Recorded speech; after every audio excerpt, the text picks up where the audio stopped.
say na ho no enso asia ko say na Premier League teams no to omodi am proud to games and also ever so on Tuesday, on Wednesday, and of course on Thursday. Everything na make us say some mobile league matches this weekend, but me sure Saturday na enso to omani ahwetire ahwe ekwan befa so a wom ebenya on players available and fit for the UEFA Champions League, the Europa League, and of course the Conference League. Ninyina ho kom eba no pay ewo dwumadene se ne nsa odo pii na yaboabo ano aye de bebi transfer stories ebi enso bands ninyina no ensem no ye de ebremu abra ye de amano ne ensem no ninyina enso eba.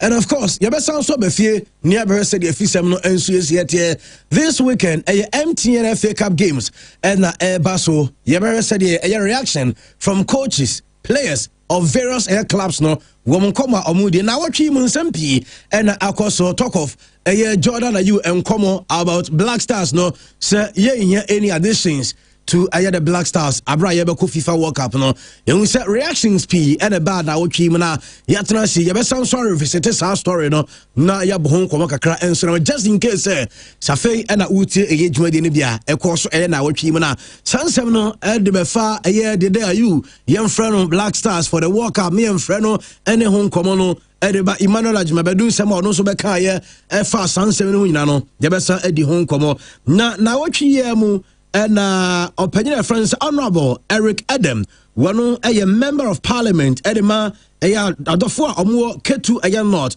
and so in same to just aban sika opese what the sponsor fans edu piemo ewo World Cup national ye betimi the sense can I develop sports infrastructure now can sansem no bi mu de anya bi mu so de once we dwenche ewo ho any saying ye de ho nsem na eba no pay ewo dwumadi no se ne nsan wo pi na ya boaboa no a ye tema mestress no pebe kwaso no adwane ewo Facebook ye streaming live Pure FM TV on Facebook obenya show no ahwe sanso na okọ YouTuber eno Pure FM TV on YouTube so no ye live obenya bi ahwe no nya bi enso atinya monitane kama di amaye nya asem ketu akra wadwenkyere ya baje enti ewo Facebook comment section one na onso wadwenkyere wo de ba no mayenton kan later part of the show ye ba be phone lines no na fi wafre Edward wadwenkyere enso atimedia but we are set and ready to rumble.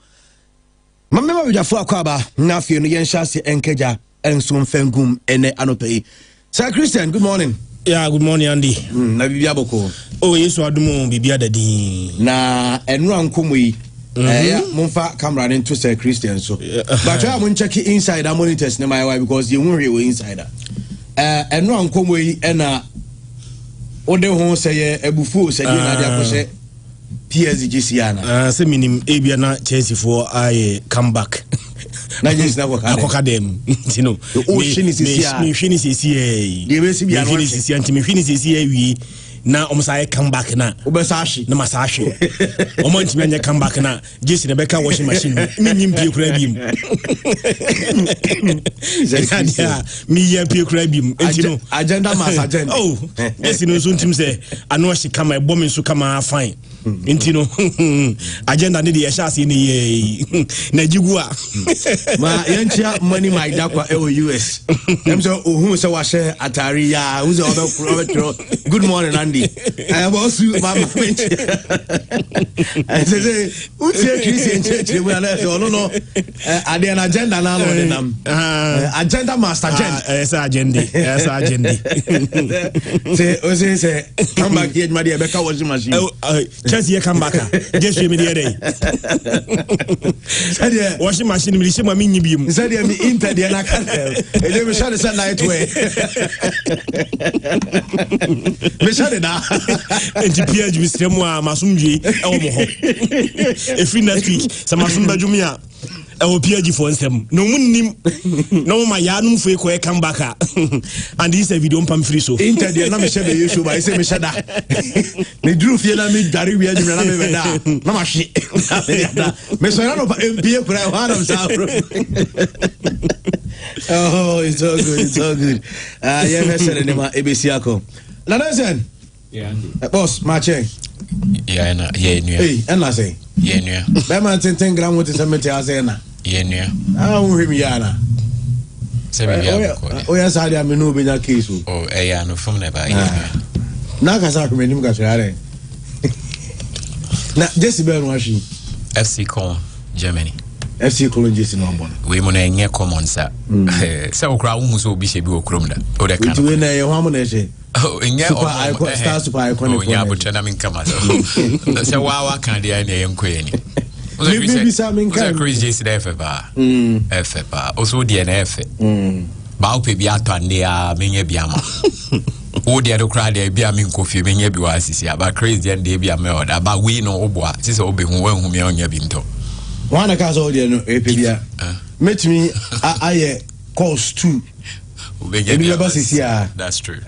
Oh, I'm just pulling your legs, okay.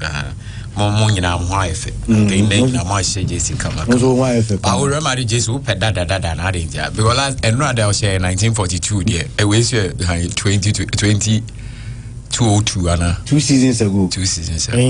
But there's a reason why auto washing machine Saturday Navy will be see na me Mbappe abisha oshani atogu na me kwacha fa no Mbappe na me o basa 2015 dey na ogu dem okay and I'm way but Jesse there fed me say Jesse there fed it doesn't matter the club mission. It will be to match Real Madrid easy cross some should be wada okay white one be flying the Jesse be on my mention Samu Real Madrid Jesse there akwa we won she basa Jesse da Ronaldo and Saudi cross some me see we Andy Barcelona Jesse on she da and Andy dey say o kan Madrid asem no o sha akro be ba be can be on the die hard Madrid supporter. They say, oh yeah, analysis na if you Madrid or shall grow back yeah analysis ni biashi.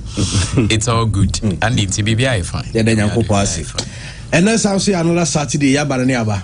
Yeah. Na me di nkomo bi say we teams no weekend matches league games o mo be bona dodo na attention so be sa next week. UEFA Champions League. Na say me na me hu ni sa. Yeah, but also our table no be also say positions ning yet done and dusted yet. Yeah. It be because Arsenal and their war livery say or more extracted the lead. City have agreed, minimum if they have agreed, but it looks like they can't win the league. It's going to be very difficult. Because the way more ball crying here no matter drop a point. Into after that wallop in the moment. What are they going to do? Are they going to play to come back or what? And no say another question, maybe sir. Now Chelsea Newcastle and a perfect game to the question now the beside because Chelsea lost miserably at Paris and Newcastle so at home on it Barcelona closely when you win your ball draw. It's a Newcastle air the Camp Nou and at Chelsea so air by the bridge. Into a more game and how is it gonna be? Are they gonna rest their key players and our players 100% fit for the Champions League and now say they are playing for places in the Premier League. Newcastle there or more the bottom half of the league, what I say. And it looks like the only way Newcastle be to win a trophy this season is the Champions League. And that's what make give it good impression at the Champions League. Into against Barcelona, they will open up because the game is still open. Despite the fact that Barca playing at home and Barcelona are favorites, but it's still an open game. Chelsea them said they need a miracle to be able to qualify. And I think say Chelsea moment a be on alter on tactics because Newcastle them say no, so we Barca free cry for them to proceed all the way to the latter stage of the competition. I don't think they have what it takes to get there. And this it depends on the team. Buying, for example, a weird man. Also buying a weird man. 6-1 there on the ordinary break call it Bakuzen so. Now it's about wrapping up the league. Because Europe in there we Atalanta Inter don't need BBI the away I league. Atalanta so ye more from Manesa. But of course more very good form. Only say back here to it or moon to me Inter. Into a question a 50-50 something. All the amateur Arsenal, for example, they drew 1-0 away. Yeah. They will fight for the league. They will go all out to win.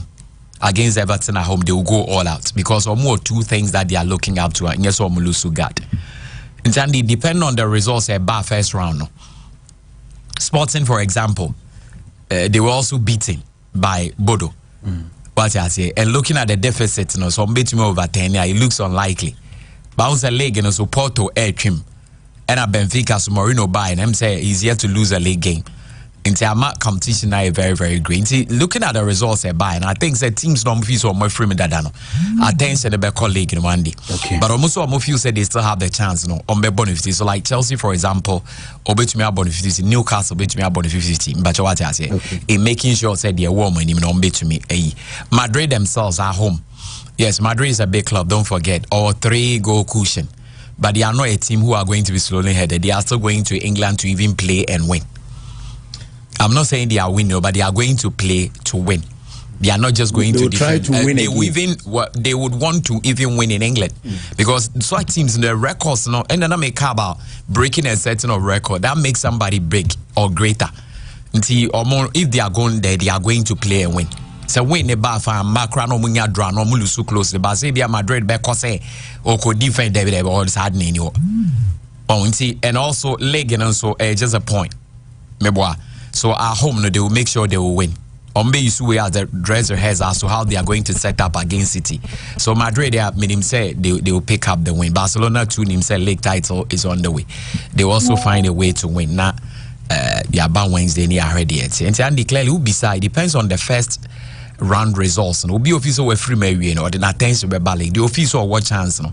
The 50-50. But what I say. Okay. Zachary said the same question. Na maybe say. Teams not going into the league and knowing what is at stake here with Europe, divided attention will be bad because they will be looking forward to game, and maybe 2 weeks right after the league matches. 2 teams they should forget about the Champions League and concentrate on the league. Tottenham Hotspur and West will be saving the season. Okay. Champions League, they are out. Okay. I do not see how I'm beating me. I come back, Say Tottenham Hotspur Andy or fire. All angles, players no me injured, near available there. Obeti me hope kakra maybe Tottenham Hotspur ebeti me day. I come back, But he lost the first leg by 5-2 against Atletico Madrid. Andy say obo over tennis score line, and he say obenya a resource and ne. I bet me a saving the season. We are Tottenham Hotspur supporter. We are owner. And now we are major stakeholder in Tottenham Hotspur. I think you choose Tottenham Hotspur saving their season and say Omuntimia Day Enco Air relegation. The next team one, Andy, Ebia, Ebechuomo, Ebeyomo Yakakra. But the reality is that baby, I mean who how a Chelsea bet me overturning the scoreline against PSG. Oh, really? Yes. Chelsea bet me winning. Second leg, Oh, Stamford Bridge. They can win. But where Barcelona any Atletico Madrid in the Copa del Rey. First leg results, in a close tie. Okay. So at Stamford Bridge against PSG. Andy, likely say Chelsea bet me win, which is extremely possible. But me not sure say Chelsea win bet me do qualify. The first 3-0 3-goal deficit Me say Chelsea bet me aye. So me fine. But until some be baby am TDA and me who is her. Okay. E dia na say Chelsea here. Andy, say Chelsea free more Champions League now. Their next target should be to play in the top 4. Meboa. Yeah, season, Chelsea are need cup biya. So last year, crowd I did save woman say, the EFA Cup. Yeah. And almost start finishing the top 4. That is why I'm Air Champions League. Then the following season, Chelsea are need trophy biya. Then Air top 4 Chelsea are finishing the top 4. And the only one say season ebe backward as o makomachi. So say omuntimi and qualify to the next stage of the Champions League now. Chelsea must begin to focus on how we finish within the top 4. It's the attention now and the safety away from the Champions League. Saying this season not Chelsea airborne top 4. They can still have a Champions League football. Yeah, because imagine say every season na Chelsea any trophy bia na yebo Champions League next season so Chelsea has qualify. So mimi nko ade the focus now for Chelsea is that yenye the betimi bia say be ya top 4 no e betimi awram top 4 na ye kan sisi ano mienu de e go no Arsenal any Man City e mienu ko mienu na aka no Aston Villa, Manchester United, Chelsea, Liverpool and they fighting for the other 2 slots no. And so 2 slots no. Such Chelsea fight say emu ba ko de obefa. So antimi anyi trophy bia near we season no. Na say Chelsea timi finish in the top 4. Na next year Champions League no. Chelsea be available. I think they be okay for their supporters. But on the other way around, Champions League na want to qualify. Now you say about Champions League football next year. Yeah, Chelsea na baby be Chelsea in Europa League. I'm not sure some supporters are very happy about it. So Chelsea must focus on how we beat in the top 4 of the Champions League. Manchester United, Andy, they should keep the chase for European football. Yeah, keep chase na Sabia Arsenal sleep here. Then they will take advantage of it. That is Man City. Man City almost a Champions League no film. Oh, Manchester City at the Etihad. Obviously, Real Madrid 3 unanswered goals. Etihad. Our defense we. The way Madrid femu juma simple no. Madrid nyago enti omo Etihad. Almost be a sipen England. Catch now say the Champions League in Europa League ni nyina no 51 times. The last 51 times our team be elusu first leg no by 3 or more goals margin no. Emu 9 4 and 4 out of 51 and as our team let me qualify. Say a Man City team na be 2 years ago. Kevin De Bruyne and Kai Gundogan and the omo in their prime one. And the Baka say they can do it. But this Man City team are sometimes and the on and off. I do not see how Man City beat me over tiny a 3-0 deficit. And the against FC Porto. Sa 3-0 now they would also move at tiny no. And against Benfica. And against Bodunum. And against Team Biomuni experience in the Champions League. You are playing against the owners of the Champions League, Real Madrid. Our was 3-0 advantage. But I'm saying Barcelona were almost no more pedigree in a Champions League. But they lost to hit team. Liverpool team. First Liverpool team no. We bet him that compares our Man City team we. Liverpool team and the next Fabinho, Firmino, Mohamed Salah and Sadio Mane. Sa attack no kwano. Sa omo jenjen press no. And the ball unya bi mo. Sa Liverpool team na share Barcelona 4 no. Ebiesi ben. But fast Liverpool team na omo ye come back no. Never compare Man City team we are omo ye sa come back no. Are they the same? They are not the same. And honestly speaking, Madrid against anti-Madrid, but Madrid having taken a 3-0 advantage against Man City, no, baby, Real Madrid, they are next to the next stage. City must focus on the EFA Cup. Some more EFA Cup final ball against Arsenal. So if they win the EFA Cup, and I think that they are also in the FA Cup. If they win the FA Cup, now league in Cromont win, now City this second. Almost season so like I said, as a near that failure. Last season, last season, Man City not a single trophy. So they must begin to focus on winning a trophy, at least one. Now unfinished second. Maybe next season, actually for the league title. 80 Premier League team and the first leg results no free no and the with different ambition that they must begin to target. Bet me fight for the Champions League no Liverpool. So you see 1-0. 1-0 away to Galatasaray. Galanso says omunye good on the road. Yeah. Because they beat Juventus 5-2. But I'm 3. Yeah. What I say, on my last visit to England, Man City show 2-0. So I'm back Anfield. Liverpool on a very good day. Capable so bet me share Gala by 2 or more goals. You more film. What I say, so Man City, Liverpool there, they must still focus on the Champions League and probably advance to the next stage.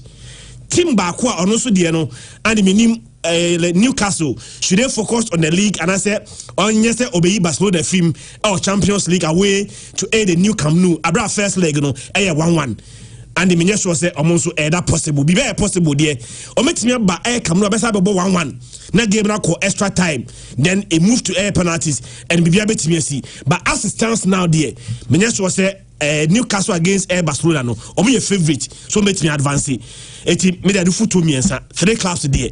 First leg results no film. they should focus on their different ambitions so far in the league. Chelsea and try to for a top 4. Man City must try to win the FA Cup and keep the chase on Arsenal and Tottenham Hotspur and save with their relegation, because I can't call relegation. Merase Sir Christian Edu say Mesaba also na yaba bidin komo ne mo buja fo yenkwai na yemfa moro ne nsam no ento aso ha pure 95.7 because so ne follow our Facebook Pure FM TV so and I ko YouTube Pure FM TV live yenkwai na yemfa nsam no ento ya enra game senso timi ko so wo ko Spanish La Liga Deportivo Alaves team no wo botre fi VRL ebo won ko Italia enra Torino for Emma Palma wo team ba ko Germany enra Borussia Mönchengladbach team no wo mo she mienu Emma St. Pauli entimi and Olympic Marseille enra omotra fi Esheba Oxa club no won enso entimi ante enra ne yaro nsem no yet eba mu ewo dwumade no sene games eba so no mame fantuga se uko Premier League ne ma about 3 o'clock matches no mienu and eba so Burnley everybody at the bomb of the same time no not Sunderland and the Brighton game no enso eba so about 5:30 2 games and eba so Arsenal and Everton so na Chelsea and Newcastle United 8 o'clock West Ham United and Manchester City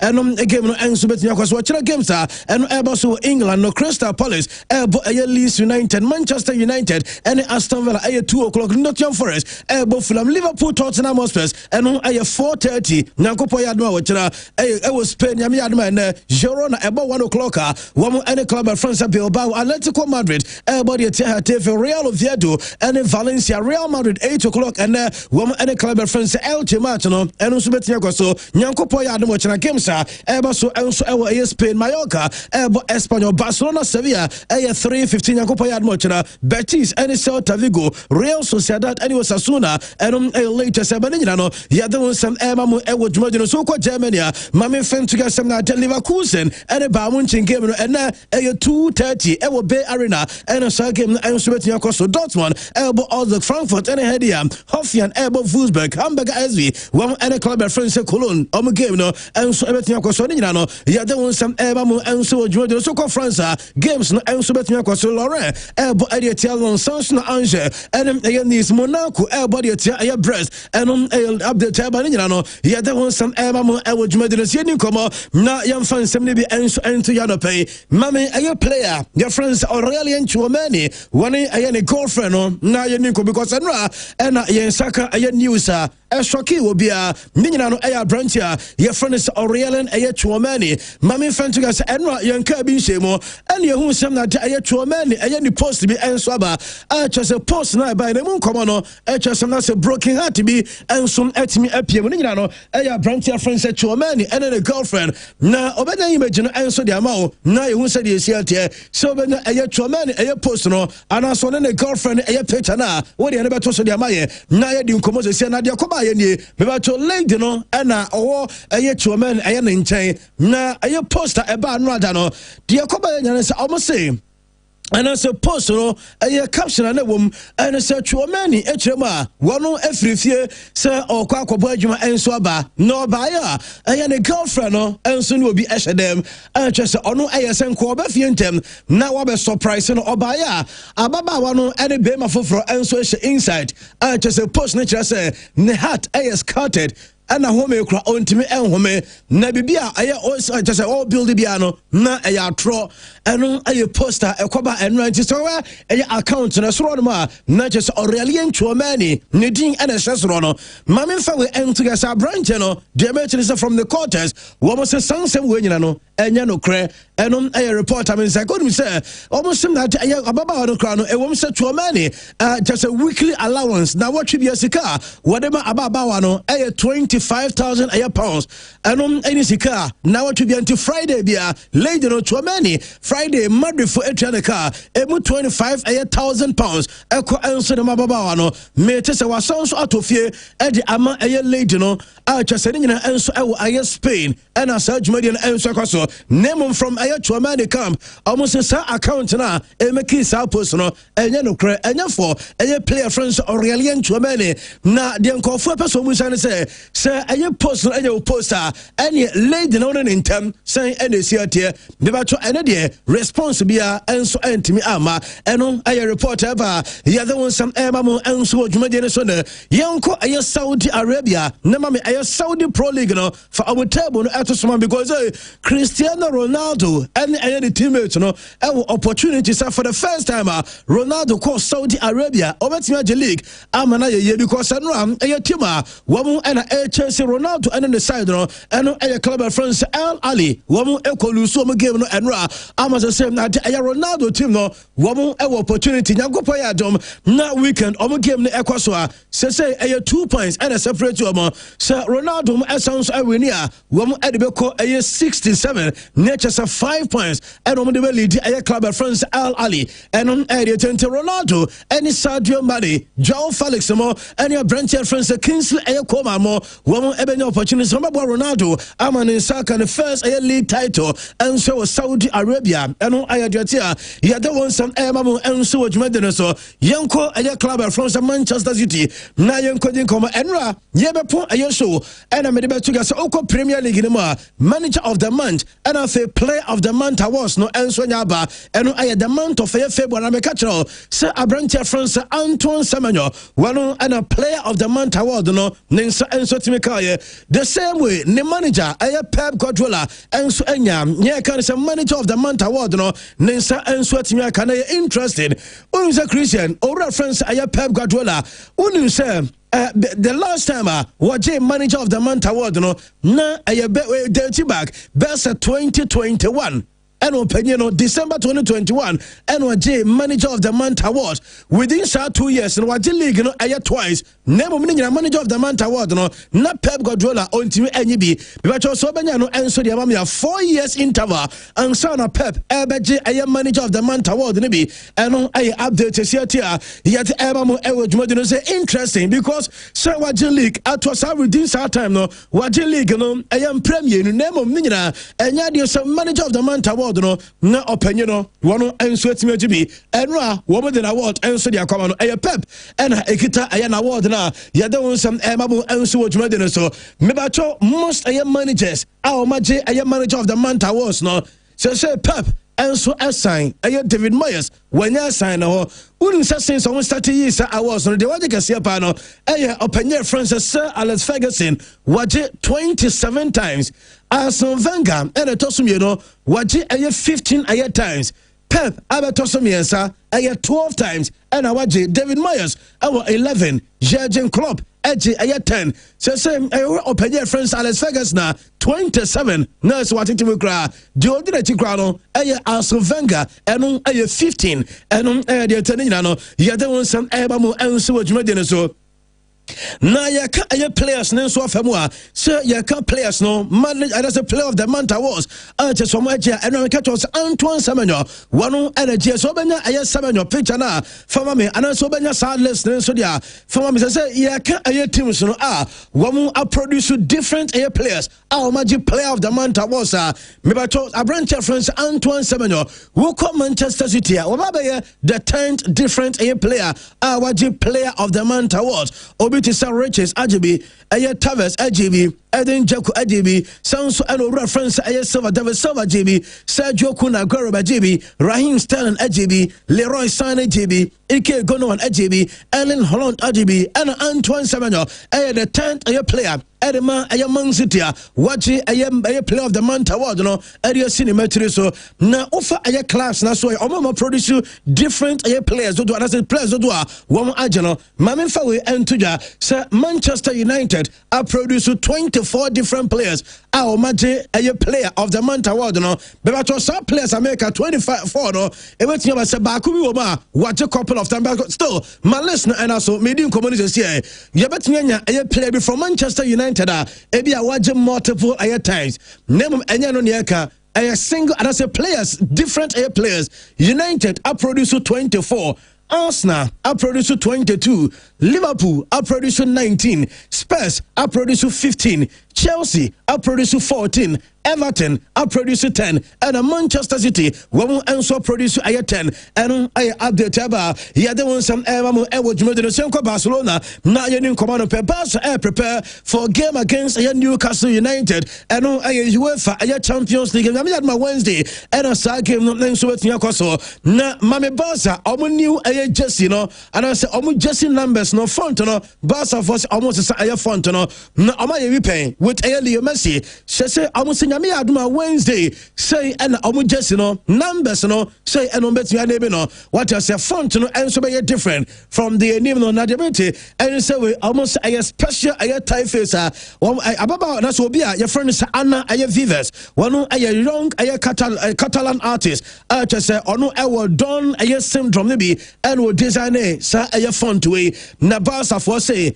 we initiate and as an initiative we no coordinated by Barca Foundation na almost a former part of awareness activities for World Down's Syndrome Day. I almost celebrated March 21 and unti Barca Sadia way and so World Down Syndrome Day no and to just your numbers any edino font no woman asasana cry and the yet Emma Manano pay mommy open your friends Eric Tenag obey Juman Edema Manchester United there in Thiam Eric Tenag so said the only Cristiano Ronaldo Wamu Enya and Sembebrebe Emma just say and I'm so Emma Ronaldo Edia before free Manchester United Saudi Arabia na open your friends Eric Tenag and ye says Otifie Onia Jua Diamante and so yes Eric Tenag Edim Como Edia Chenam for form Eben na sin Samoa what can say Wanuno Sam o treaty Ronaldo a quite fast to treaty no said you see handle Cristiano Ronaldo no you have said what catch and for say we regret because I affected on one cause any career Sam na our bench Ronaldo not just na Ronaldo can say no so can say na we I patch about kwa Old Trafford Tenag coaching what Ronaldo and so the identity bench Ronaldo aja enti eno na so penye say when no say o treaty Ronaldo and I saw handle Cristiano Ronaldo acquire what fast handle no Manchester United amwa on one kasanka ne career enom na Michael Carrick Manchester United current coach for Michael Carrick and so mami omugo so United prepare weekend when yami admachana one more body at Aston Villa club and I say Old Trafford mami fancy as Michael Carrick same new season now obeto also as permanent coach Ediama United and as a new coach about still Manchester United in for ya so bugo so one planning towards next season enti players obeto players on be job kwanyana no Michael Carrick and woman no enso fasa plan no na yes Carrick as submit a list of players be at amount for some players way was some for season we are omunyina free Manchester United team no echo na menya report said Diego Dalot nyedin eka ho Tyra Malaysia nyedin eka ho Mason Mount Nidin account Manuel Ugarte Nidin account Casemiro dear one kasaka say we season will free Manchester United and 5 days and a Martinez here many reports say players and Michael Carrick to us open yes or the midfielders and a diamond penny for the Bako Carlos Baleba and a Jawo Neves I was Sinaka Edema PSG Carlos Baleba Ebodema clubber from Sir Brighton and I Michael Carrick report I'm in Sakano Nami Chelsea player Pedro Ayaneto okay on the first of a match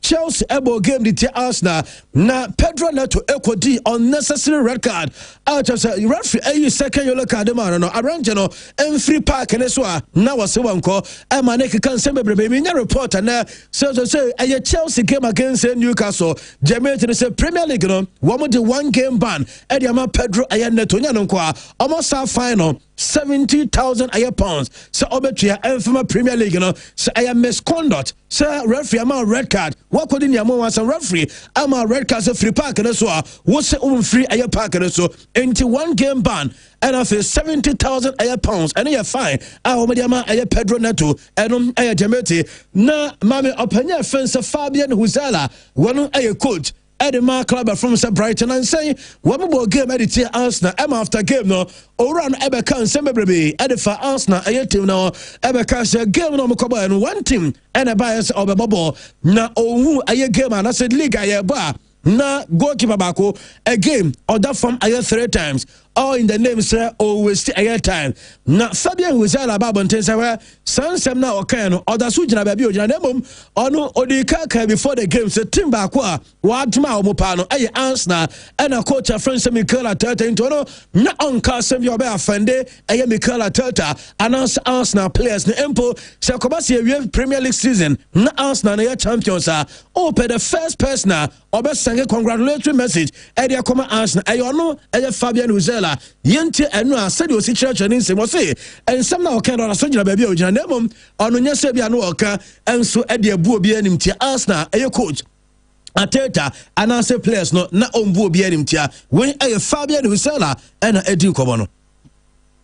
I think it's very important to say one thing about that, and I said it in the press conference before the game, that I really admire what Arsenal achieved so far in this season. I really admire seeing Mikel Arteta and his team, his players and all the stuff, how they work, and I will be the first one who will congratulate them if they win the Premier League. I didn't want to upset anyone from Arsenal. I didn't want to upset the staff or the players, but on the other side, I will stick to my words that 95.7. Some things I wasn't happy about in that night, and I think all the numbers they give me the confirmation about what I was saying afterwards regarding time wasting. I think we just need to find clear rules about that.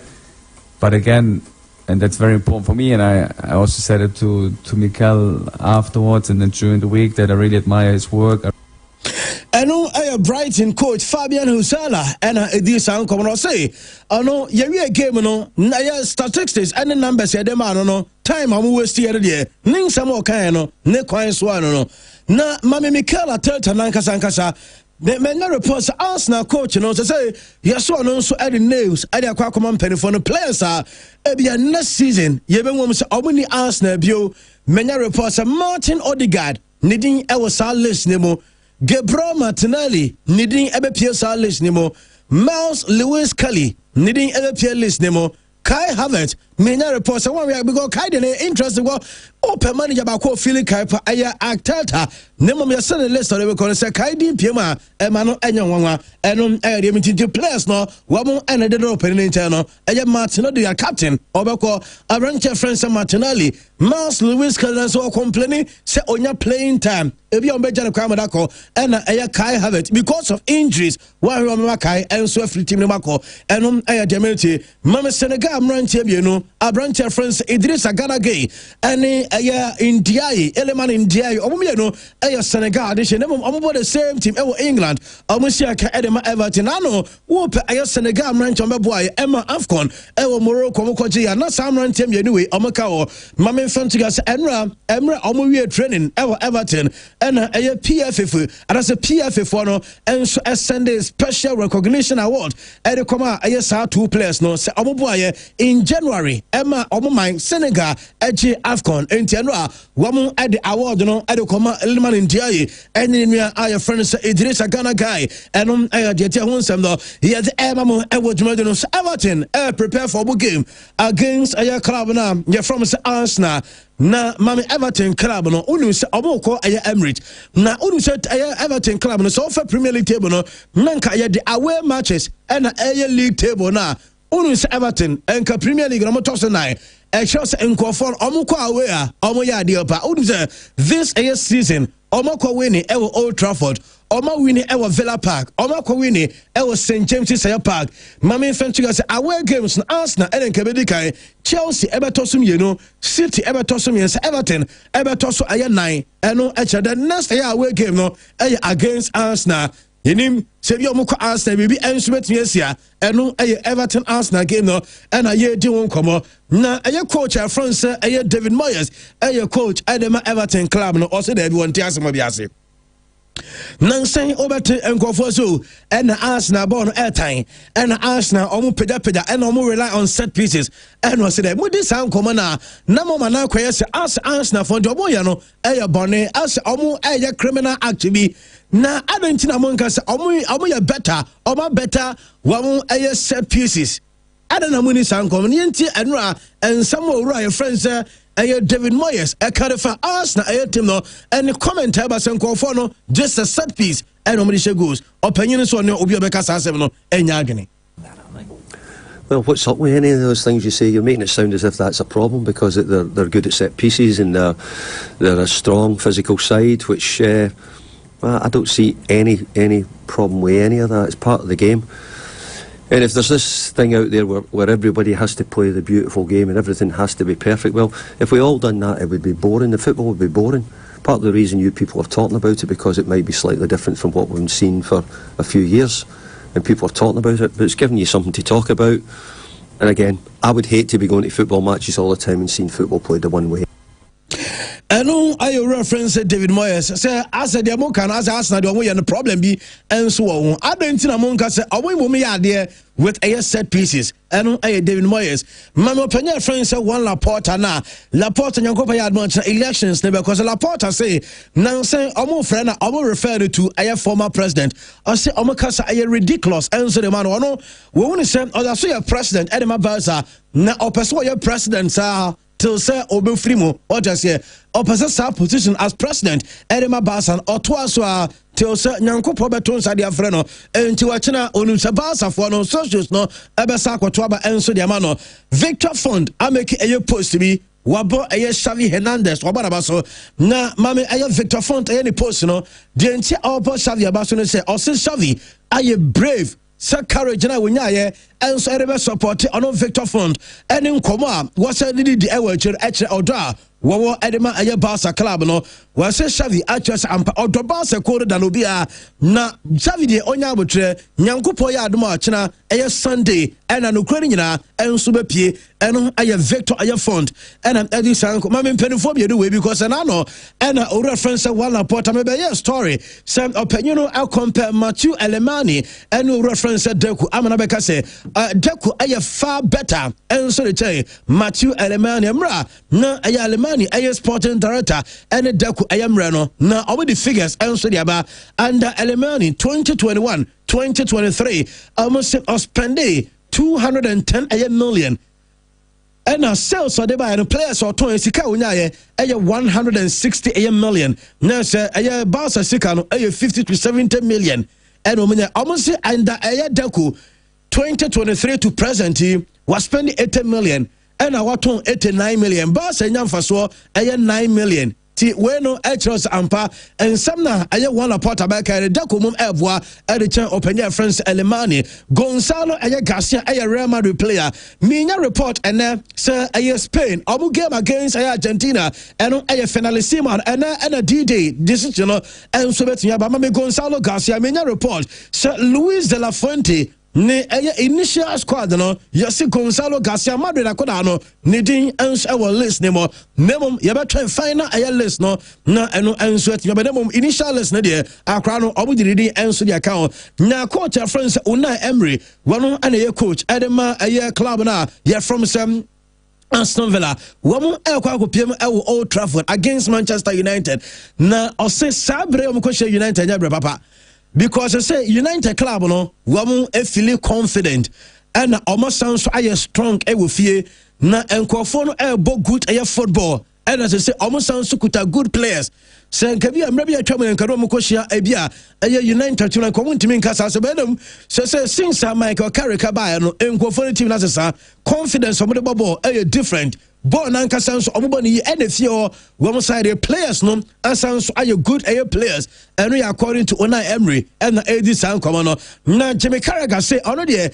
say Manchester United coach bi amana revive United club na ono be suggest or reference Unai Emery na also the only coach as I say England obro Unai Emery so no Pep Guardiola ateta wan fana nka ho also the only coach Ono ebro ayo panya friends Una Emery so aye Pep enti all to Manchester United for no for say on be yan coach over Revive United ebeye owura friends Una Emery ono de betinya boa eno aye de ba Atletico Madrid Mami Diego Simeone omo coach no say on say ba beto just year season coach na ebe say our opportunity say 2 trophies obetinya je Copa del Rey, our final against Sociedad, UEFA Champions League in this other so the first leg, our round of 16, or we need Mamin Fentu as a reporter, Menya, and it's Atletico for say, Sir, and your coach, our friend said Diego Simeone, 8 edge double, Copa del Rey, LG UEFA Champions League now, on a lifetime contract. Lifetime a contract, and a Simeone, Omedebamano, and no aye diabetes. Mamina could have friends Alexander Aye Solot. And run and Centroni Baku Ekobusa, Ayel Diego Simeone say, Adenti Anna Ekobase, Atletico Madrid, important matches are not solid, more than Atna bench. As a game, the Anamaba, every important matches are out the bench, or free bench, and ever. And as Simeone is Obusan Centroni say, Diang and important a match, and a Diang and any important, or no, as long as your coach, Edema Atletico, every game Atletico Airborne, important a game.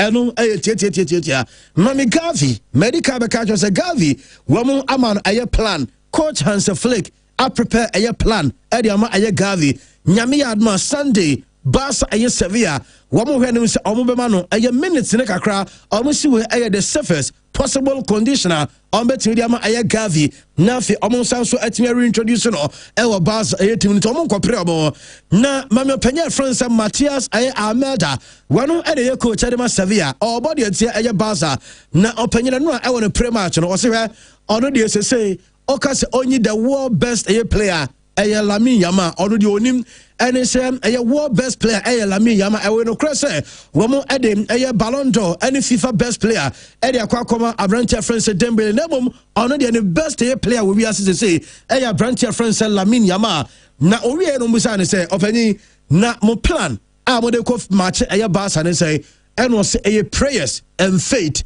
begam no ne Barca ko won say aye empire energy de plan ene sempaye energy de ene de kwa face aye Barca eno aye Matthias aye Almeida ene Edison komo no Alvaro Arbeloa minya reports ene elche game no eno be catch say goalkeeper friends Lunin manager no epeso man start na aye kotwa etra bench minya report say players ni bi etis Antonio Rudiger Trent Alexander-Arnold Aurelien Tchouameni Federico Valverde Omunyina ever starting game no at your free bench. Yes, manager no episode arrested some players no and Lunin, Danny Cavajal, Frank Garcia, Gonzalo Garcia, Manuel Aye Angel. Omunyina ever starting game na ye and a reporter Menseka. No, you see Beloa, the message of the players no and it's a Real Madrid club na dawasano. Wamu celebrity trophies. Madrid and celebrity aye wins and this was Manchester City and we are celebrating which aye UEFA Champions League which is Spanish aye La Liga and any celebrating just open I catch almost 3 e Bernabeu nemum still tie no aye alive enguye still tie no aye open and aye message Abeloa area commanding players no na mami PSG fan back and I know and aye fan way ekoshia Luis Enrique and was social aye Vitina but omumi de obenya bia no o de ma na ye kwana onse fans no ehu aye coaches any players na omo kwa accept for aye photo or selfie na fan way you su adwene oko aye Luis Enrique on was openyem ye ntwa picture na Luis Enrique twini ti wakadem so ni twa picture no eno yi ni CV ne kuta so se o padwuma e o Paris o padwuma wonya bi enti o twa picture no o se picture o post here attention baba so enti wa yi ni CV se mo be bia enti ma twa wo adwuma o picture we no so panyin no ne credentials ene kita ni CV ene kita no ngati ase na che se o dia fa na adwuma oni coach ni twa we the same thing mami oni Vitina obu se twa no o sansi kita ni CV ene o di twa na picture we or the boy baku ekum no mam yinu kama actually on per problem eno ayatiaba the other one some emamu ewojuma de so mam fa we entigas and run back to say Reece James I extended the contract by 6 more years at the Chelsea team no mam fa we entigas sana you Manchester City for enamatry yes Man City na omu din komo we trace Brandon no wɔn ɛpɛ sɛ nkɔmɔ fa no ɛde ne kɔ Man City Pep na ɔpɛ so ɔfa Reece James na mmom na akora no ne decision nyinaa ɛne sɛ ɔbɛtoa so ɛnso de ama ɛyɛ Chelsea ɛno nti ɛna ɛno a ɔtoa so extended contract no ɛde ma ɛyɛ Chelsea club no na maame mfa nto anim sɛ aberante a yɛfrɛ ne sɛ Julian Alvarez menya report ɛnɛ sɛ Alvarez no bɛbatɔ ɛyɛ Barcelona for Arsenal for a mu pepla no sɛ mo nyɛ mo wanya ha menya reports akoda no PSG for nso awram ama de match say already contact enso akoso PSG for a contact aye boy no aye Julian Alvarez ne entourage no say PSG wo mu ya striker omni striker aye Goncalo Ramos mo ntimi for money ento mo so ya striker enti Julian Alvarez ni mum ebebo oba one Luis Enrique ena eba be judgment o mi ni Enrique ena ne akora na friends Alvarez ejino say e was Arsenal e Barca for mu ya no gomu enso speed up enom deba mame fa we ento ani say akora friends Dusan Vlahovic menya reports obenya extending the contract de amajuli yes Barca for a rejected Akrado, unse obo fa to aya Barca nemum Barca for say there be no to do some Vlahovic enti boy no ebenya extending the contract e dey ma Julie mame fento onum say Eden Hazard ese wono on pay VAR ba ko say na okay say ade o say VAR as I take away emotions from air football but still problems now we can say VAR MS solving still problems no and that's what baby wa no ka say na say ono ka sa ninua Torgan Hazard e bobo and we say go. Now I was so train 5 minutes and San was celebrating. No, so train 5 because I'm going VAR. So I know I had 2 million VAR no obetram and Eden Hazard. Estevaya William Fadamame, Liam Rossinia, LCM fans as a Chelsea for more random say a weekend way. Mubehu Estevaya William, our Chelsea match no coach in a Munabotre. Coach and Akrano more this weekend. Na omo person munya time kakra enso dem player no. Omo person be rush no. Omo say coach and Estevaya Williano e was omunya careful because ne hamstring na wonya no. So omo take care. Na omo rush boy na one way ya na e plan enso akoye gezenti abotre e no munya e dey ama Estevaya Willian. Na Liam Rossinia na nkasa and the beto ya say Robert Sanchez one of the best goalkeepers ever Premier League nemo. And Mumbusan say, Nanye, Kobo Champions League game. One of the best goalkeepers. Now the natural bench. No akofo before Friday natum. And was say, I wait. Naya on one kasane decision. Game dia or make it decisions. Enti on one kasane decision. And will make it no. Tia. Sergio Ramos essay. The first time on Lionel Messi a training with PSG. Or say Messi eba no catch and say, Bema, Mr.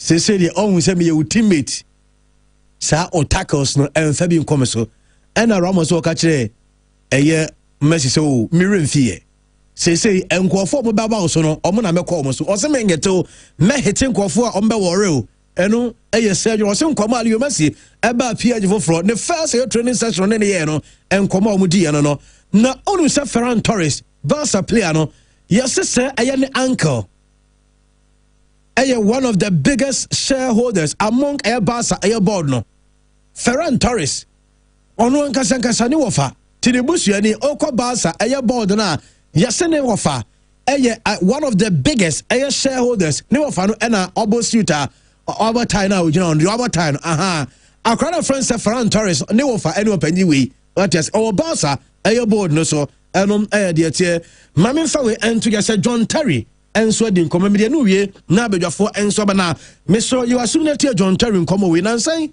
na abrantie na Bato Christian Maxwell amun check mo agina John Mikel bi ebe ka se ono onje Arsenal fontum se ko ba so onje Premier League na because osusu se Arsenal HT na DJ League nti se Arsenal ye champions ono won recognize Arsenal se omo ye champions eno na John Terry ababon ti se David Abrantia friend said John Mikel bi wan kasa wo ye minua me no nyina about Chelsea sa asem no ni kwa so kana urevisa 2012 Chelsea greatest moment omo first Champions League time a Bayern go enye set piece and Chelsea dey take her Abrantia friend said Didier Drogba enye ball enye ni team opem de share ti Emma John Mikel Obi en kasa sa yente John Terry mi wi ana mababja for. And the roles and responsibility of set-piece coaches, which we're seeing a lot more of in today's game. There's been loads of rubbish talk about Arsenal having an asterisk over them if they go on to win the title this year, which is absolutely ridiculous. They've been the best side by far, and also from set plays as well. They're the best by a million miles. They're very well drilled, so their set-piece coach deserves an awful lot of credit as well, and Arteta, for being the best in both departments. Listen, I think they play a really big role, but I think players also have a responsibility on the pitch to make decisions as well. So I think the role and responsibility of a set-piece coach is to find the weakness, whether that's a team in a certain area, front post space or the back post space, or an individual. But often for me, when I was in the area, if I'm playing against Man United and Johnny Evans is marking me, he was very good in the air as well. And it's kind of a 50-50, will I win one, won't I? You then look next in line was Gaz Cahill. Would he be up against the Wes Brown? I fancy Gaz to get the advantage of Wes. Then you look at Branislav after that. If Rio's marking him, I expect Brana to get the advantage aerially against him as well. So sometimes you pull yourself away from that as well and let your other teammates go and kind of lead the advantage in those areas, if that makes sense. But also you have to make those big calls as players on the pitch as well and feel those in-game moments that you have to feel as well. And let's not forget, we got one of our best and biggest goals in the history of our football club, a one-matter corner from a Didier near-post header against Bayern Munich in the Champions League final to bring it home. So the importance is vital, and players to stick to those roles and responsibilities on the pitch as well. But sometimes, and only sometimes, you have to feel that a little bit and make those decisions and alter and change your run, or use someone to kind of get yourself in between the ball to stop you being marked as tight, just to give you a little half a yard advantage on those set plays. Okay, T. John Terry, and so a response. Diama John Mikel Obi on Arsenal. Yes, I'm coming to say. Chris was 2012. Chelsea enya sa moment, you know. Okay, say Didier Drogba. Born in so rope him say. Ti openi enhena oni nim komoni. Christian, Mama Shasi o when Arsenal komo no me pese yan fan share da foforo. Okay. Ni a share di. But Mikel Obi or African ni nyina penasem. And in say over here unse ne podcast no. O di defend Africa pa o. So bi ko kan say bi maso. FA Africa ho an African footballer bi ho.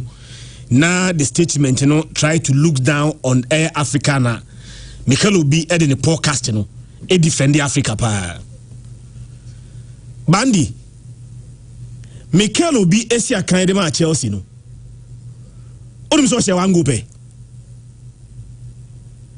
Mikel Obi in his entire career as a Chelsea player or she wan go pe. And guess what? That goal came from a corner kick. Okay. Ono Mikel Obi one goal na onya de ma Chelsea no. One goal pe no onya ye no. And it came from a corner kick. Mikel said 21st October 2013.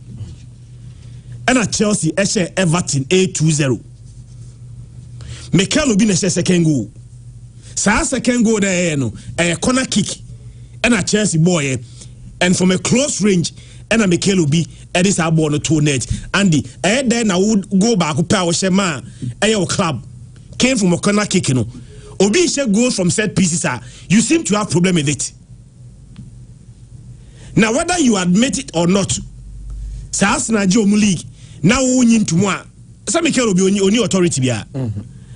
Whether so be atum and I win to Arsenal a Premier League champion. And I think that sa obsession with Arsenal and the way I'm forecast now once no me the medical we go into it. Okay. And there are several Premier League air champions or Magic Premier League now. Arsenal goal rate, the rate at which Arsenal air goal no. Only say Arsenal goal rate you know higher than 12 former winners of the champion of the English Premier League. Your teams mark 12. Our Magic Premier League. Premier League no moji no. Omu goals omu share no. At this rate, Arsenal goal per game ratio no higher than them. But we a Premier League champion. Obi anyi from them.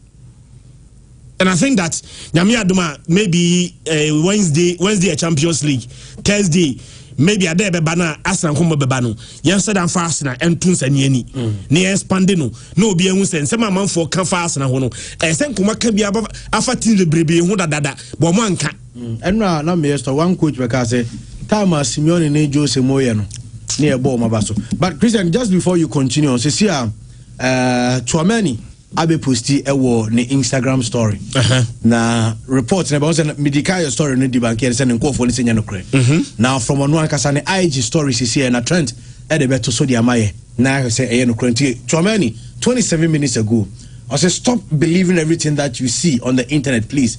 That was not my account, guys. It's all good, take care. Because broken hearted boy broken hearted my question be ucha wacha na say no me production who sorry no and I'm nature DJ game nature was kai and Man City dey nafa okay Andy yen start empesa me Premier League no kakra okay na the Odika Arsenal na top Premier League no enti me hwe Arsenal game no Arsenal go against Everton. Now, Arsenal last game was against Bayer Leverkusen in the Champions League. Arsenal bought 1-1. Now, Arsenal here a last minute penalty from Kai Havertz. Arsenal 80 and a draw from that game. So, yes, last minute penalty. Kai Havertz a converted here. Nanka for the first time in the Champions League. Now, Arsenal able to lose a game in the Champions League. Baby, I do lose today. And the margin of errors is 0. Sa league phase ubetimi lose 1 or 2 matches and still qualify. But I do baby and the untimi lose a game now expect to qualify. Even when you lose a game the next game na your home game ema qualification ebe much more difficult. So I think that Arsenal last game against Bayer Leverkusen Arsenal try very best so betimi draw in that game. Arsenal Champions League now Everton last game was against Burnley. And Everton, Burnley, Burnley, come you know, Burnley, anti. Burnley, the woman here, on them say Arsenal, and you're quite inspiring in their last 5 matches. So, Arsenal, Pana, the entire man for France, Arsenal, Seminole, the way Arsenal winning games. Maswa di Kaka, sir, that is not known for Arsenal. Say, but a team it is a let's come at the near. Obianim say that is their star. Say team beat say Inter Milan and an Italian club be near ya. Obiabenum say that is their star. But Arsenal, the rate at which and the manner in which Arsenal able games, and even if they win, and yet the Arsenal way omudi winning matches and then a man for and wasem. Mekai say the last game where Arsenal boy and they're inspiring. Now we know quite emphatic. Was against Tottenham Hotspur. Tottenham for so cross there. Omo share and Arsenal eko to omo na Tottenham home. And Arsenal eko to omo e she omo ekanan ema Tottenham Hotspur eti ekenemu baako. Since then Andy Arsenal games omo boni nyina no all of them just about survivor. And you win the keke. Arsenal just want to survive. Arsenal just want to win regardless of the way. Win the way I be winning, whether it is the Arsenal way, whether it is the Inter Milan way, whether it is a Jose Mourinho kind of a way of winning. Arsenal do not care. The most important thing at this stage in this says Arsenal game be Bobodiano. Arsenal and find transfer day over finding a win. Arsenal ebo Tottenham Hotspur ni wiye and the usher omo games net waso. Arsenal winning 2-1 against Chelsea. Winning by 1 goal margin. A winner, Pedro Neto, and a red card in the 70th minute. Yet, Arsenal managed to win the game narrowly by just winning the game by 2-1. Arsenal next game was an away game to Brighton. And the Arsenal winning game by 1-0. In the FA Cup, Arsenal able Mansfield and the team Arsenal played against Mansfield. Yeah. Yet Arsenal won the game by 2-1. Yeah. Not emphatic. About our game the next game against Bayer Leverkusen Arsenal ebo 1-1 a game one Arsenal ebo only 6 shots maintain a shot on target too. The entire game no Arsenal shot obo in na 6.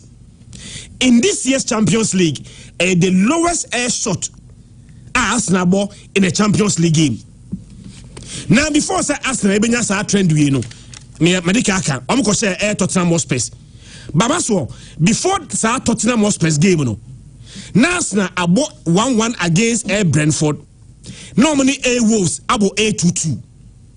So 6 games at twice nyina eba ni na no. The only one Arsenal here emphatic and winning the Arsenal way no was against Air Tottenham Hotspur. They are can no win at all costs. Just find a way to win. And then Arsenal both here. The advantage for Arsenal is that the last time when Arsenal LUC a game in the league, came back in January. Now a surprising loss. Obakaya, Manchester United and to Arsenal. Arsenal, that game ended 3-2 for Manchester United. Since then, Manchester Arsenal LUC a game. Abra Omubo Oyefie. The last 5 games of Omubo since Omulusi to Manchester United Arsenal are winning all those 5 matches. So we extended at the Manchester United then become one. Andy now 6 emunum Arsenal are winning by scoring multiple goals. Because multiple goals are either 2 or more. So the last 6 home games are Arsenal abono. Andy, we're winning the last 5. The last 6 Arsenal as multiple goals in 5 of the last 6 home games are Arsenal etimi abo. Okay. Now 2 teams are obia ambition different. Season way Arsenal person or Premier League no. Yeah. And to a large extent Arsenal person was Champions League. Because we are Champions League you both A League face new year Arsenal were the best team. Even though say Omni Leverkusen Arsenal anya inspiring. Bandi when by agin say at the Emirates there Leverkusen baba beji obefrim. So Arsenal will advance to the next stage of the Champions League. League so there for the first time in so many years. How many years now? Say 2026. Yeah. The last time Arsenal won the league 2004. We are talking about 22 years and Arsenal any league So Arsenal would like to win the league and all the other 4 cups Arsenal everybody so Arsenal winning them. Then the FA Cup and EFL Cup also Arsenal final. So Arsenal at least at the best trophy back and I'm be ebeko fie season we. Now they are playing against Everton. Everton ambition is to finish within the top 7. Say Everton finishing the top 7 now. And they say Everton so at the European football back with the same pack.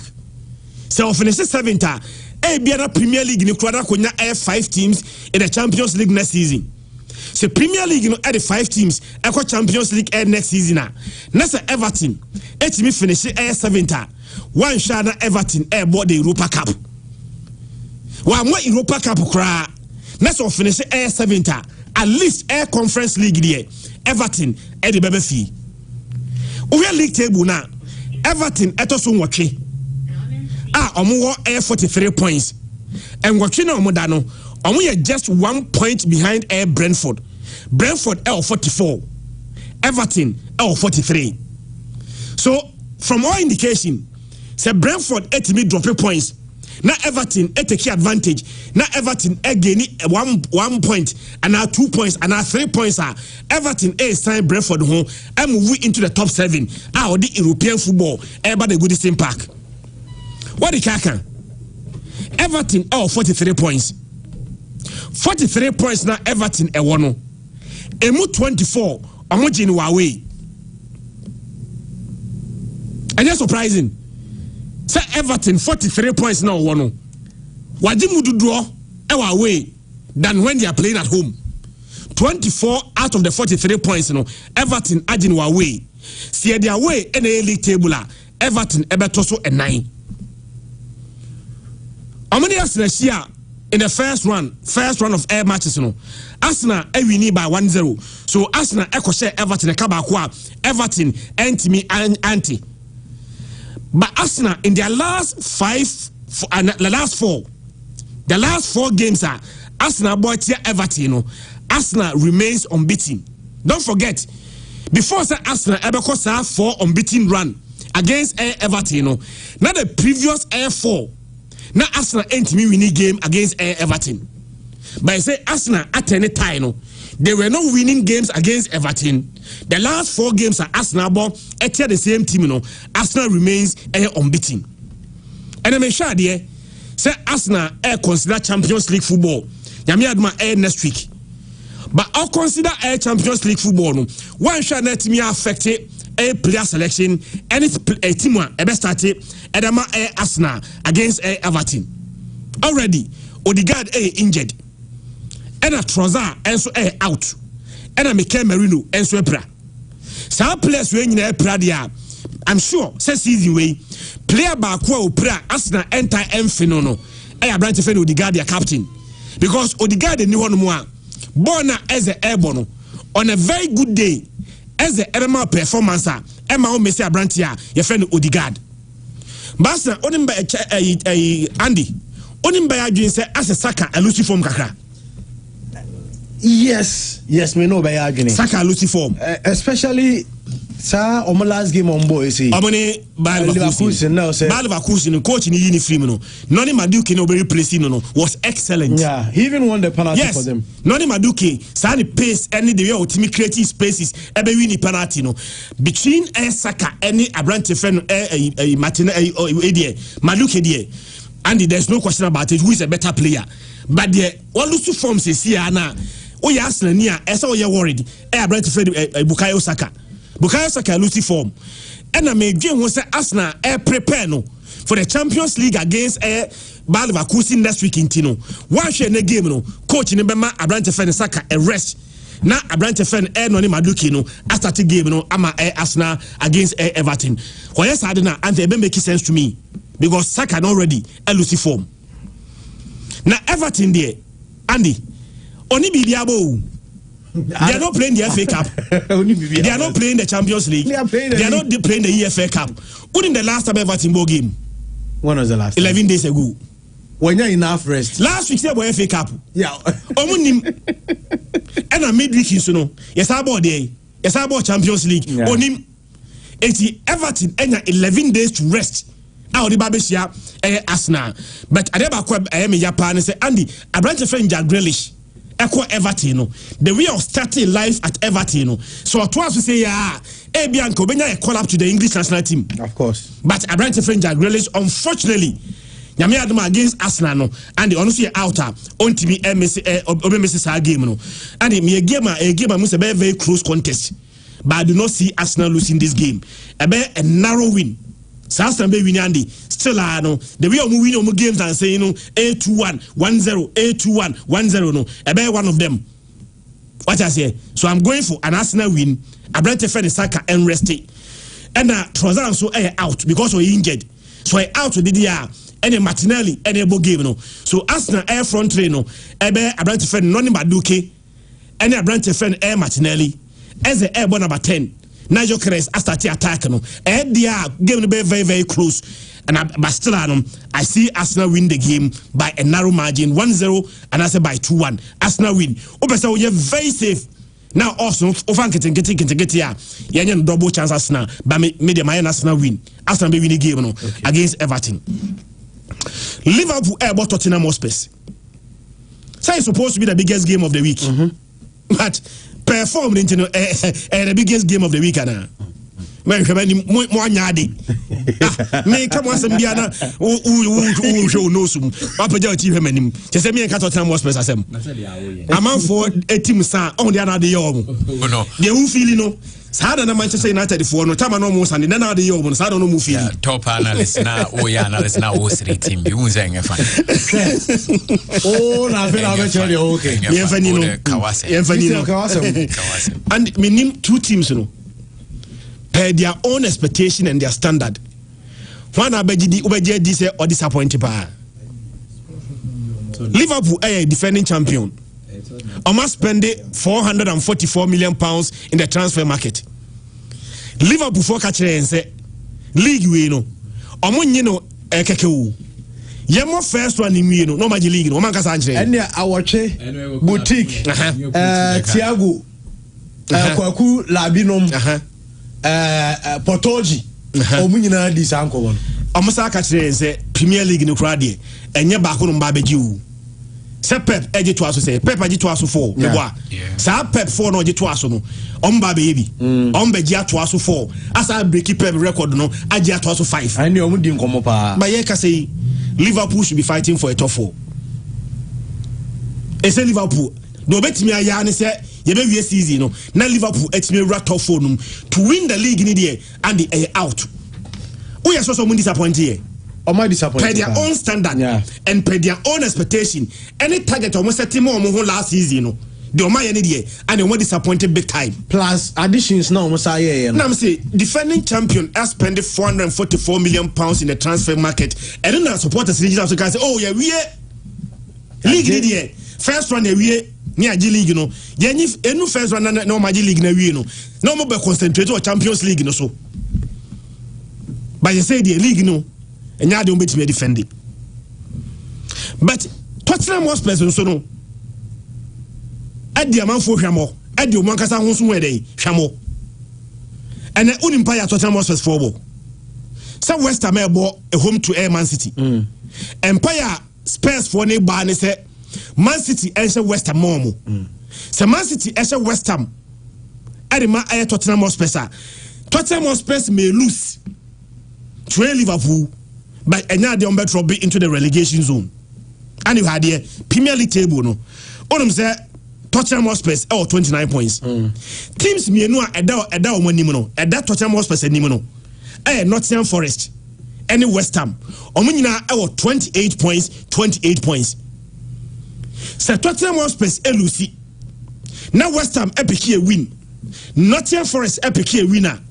Tottenham Hotspurs drop it into the relegation zone. It's also 17. 18th. Yeah. They are dropping into the relegation zone. And Liverpool disappointed. But Tottenham Hotspurs also disappointed. Make this fixture, the same fixture last year. 27th April 2025. Liverpool win this game. We win and they confirm it's on the Premier League. Okay. Now 3 games to go. But Liverpool actually Tottenham Hotspurs. Almost 5-1. Almost 5-1 now. And the Premier League champion status was as a confirm say Premier League Liverpool etimiaji. There even though say Liverpool LUC Premier League title now don't betimiaji. But I think that they have been on and off. But among last 3 home games make a Premier League asem. Liverpool abo ofie and Liverpool winning me ensa nyina. Omo winning 1-0 against Nottingham Forest. Omo winning 5-2 against West Ham. And omo winning 2-1 against Wolverhampton Wanderers. The ya Edinburgh Liverpool ni say Liverpool last season elusu 4 matches. The whole of last season Liverpool elusu 4 matches. Andy so far Omalusu 9. Say Liverpool elusi 1 more game one. Na me kind the last time Omulusi double figures games Omulusi and running into double figures and the winning. The last time Liverpool elusi 10 or more games in a Premier League season season Leicester G League 2015-2016. Okay. That year Liverpool elusi 10. Yebo league ni we disappointingly Liverpool finished 8 on the league table 8. But they lost 10. This season Omalusu 9. I can't just 1 loss pay. Not the last time Omalusu double figures Andy Omo Konesa. But I don't see them losing their 10th game this midweek. Because against Tottenham Hotspurs me I don't know one Tottenham Hotspur supporter be and no was kind. Was it Tottenham Hotspur acquire say baby could be a disaster di umachi. O dey bet you man but disaster ya dey musu ti be a Tottenham Hotspur be ko bia no na musu di umachi sa and they don't fare very well when they played against Liverpool.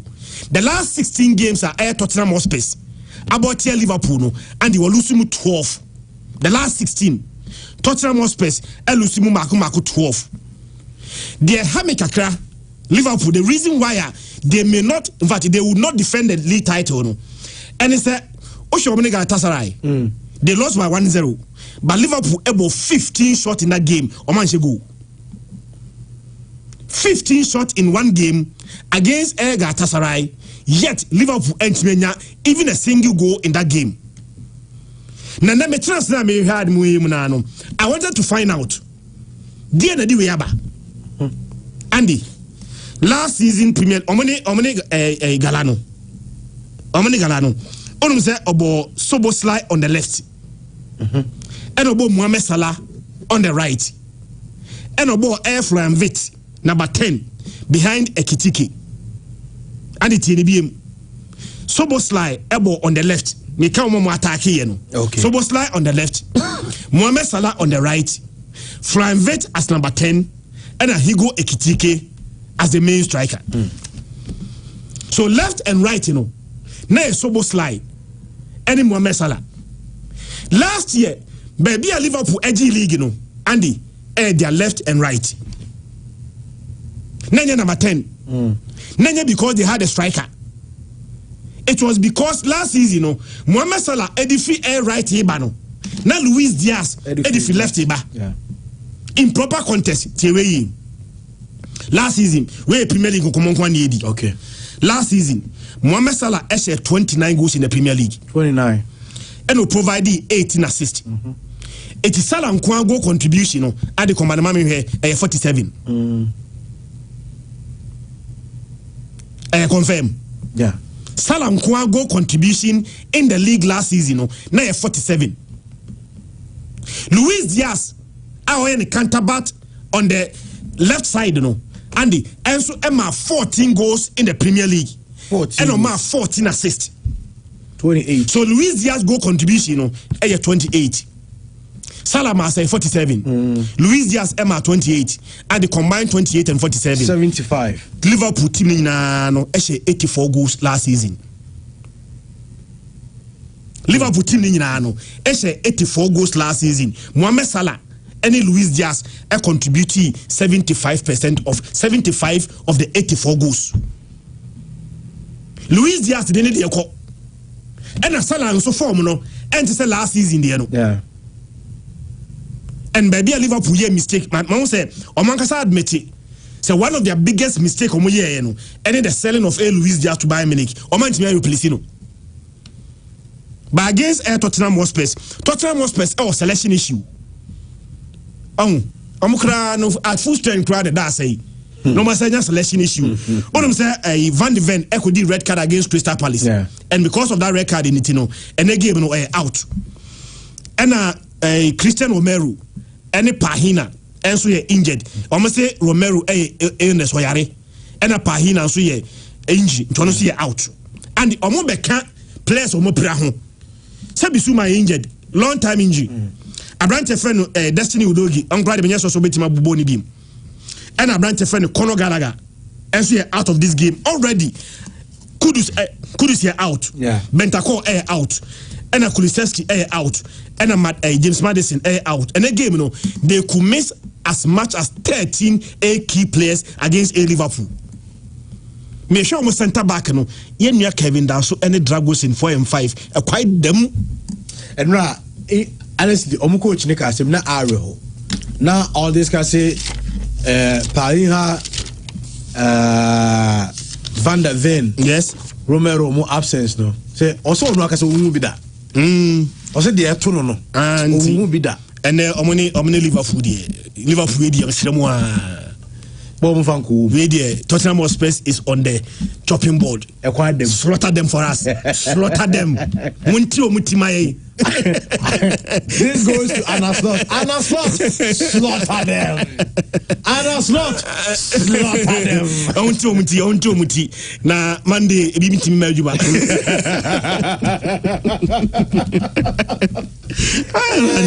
I'm sure my last game here Chelsea in Newcastle. Okay. Chelsea against Newcastle week 30. Two teams in nyina no bought Champions League. Chelsea bought Champions League, Newcastle bought Champions League. But Omumi and Nuninano are on the brink of Champions League elimination. Menkas Omo film. But baby Omumi and Nuninano like it's on the film. Chelsea for Nankasano, a lot of them did this 5-2 there against PSG, over 10 such a score line, a tough test. A lot of them so say qualified. Liverpool cast on Barcelona film. A lot of them can say it's possible. Yeah. But baby Adri, Omuya, Mesho Mujesi Abeljuma. Say Chelsea ye come back now. Adia channel pa for sports center. Na me correct Chelsea JC. Na mention famra. Me de baba Juma. No man yanso dia. Chelsea we. Measure the whole week. But Chelsea so must begin to shift the ambition. Medical can once you starting intro no. Me catch say the Chelsea no domestic cup. Domestic cup ni ho. That's a Champions League no so no. In the event so mbe free moi, a bad disappointment at Chelsea for say finishing the top 4. Because last year they were in the top 4. Last year they won the Conference League and finishing in the top 4 no. As I call Club World Cup. I call Club World Cup no.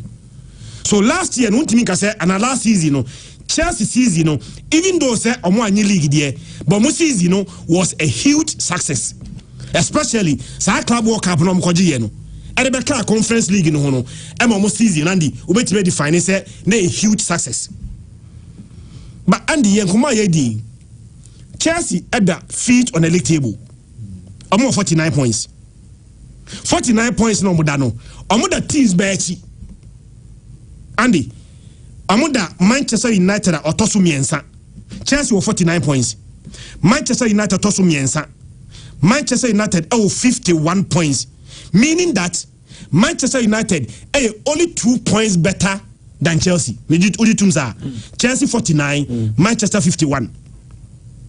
Aston Villa etosu 9, 41 points.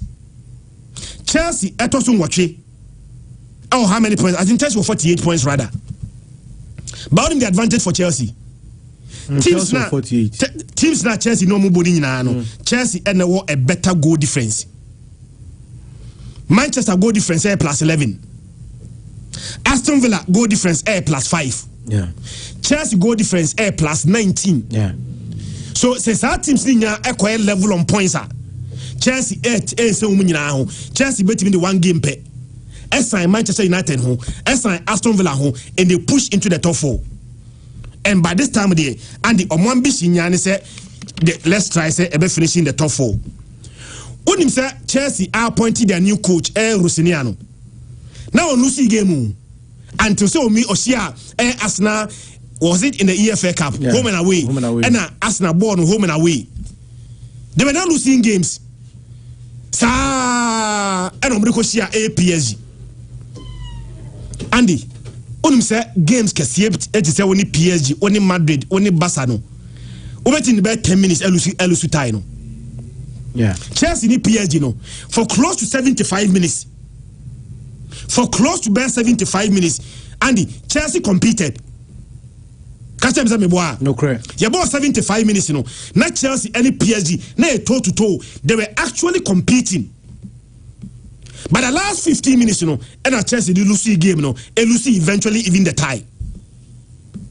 The woman said, before that Chelsea ever into this form, not Chelsea abo back-to-back drawn game. Obakaya, omani leads abo 2-2, and almost any Burnley abo 1-1.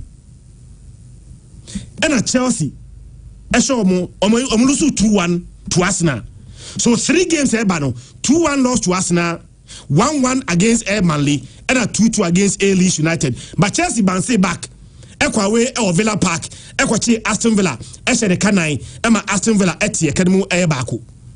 One main problem that the only kakan wasem. The red cards na Chelsea dino. Yeah.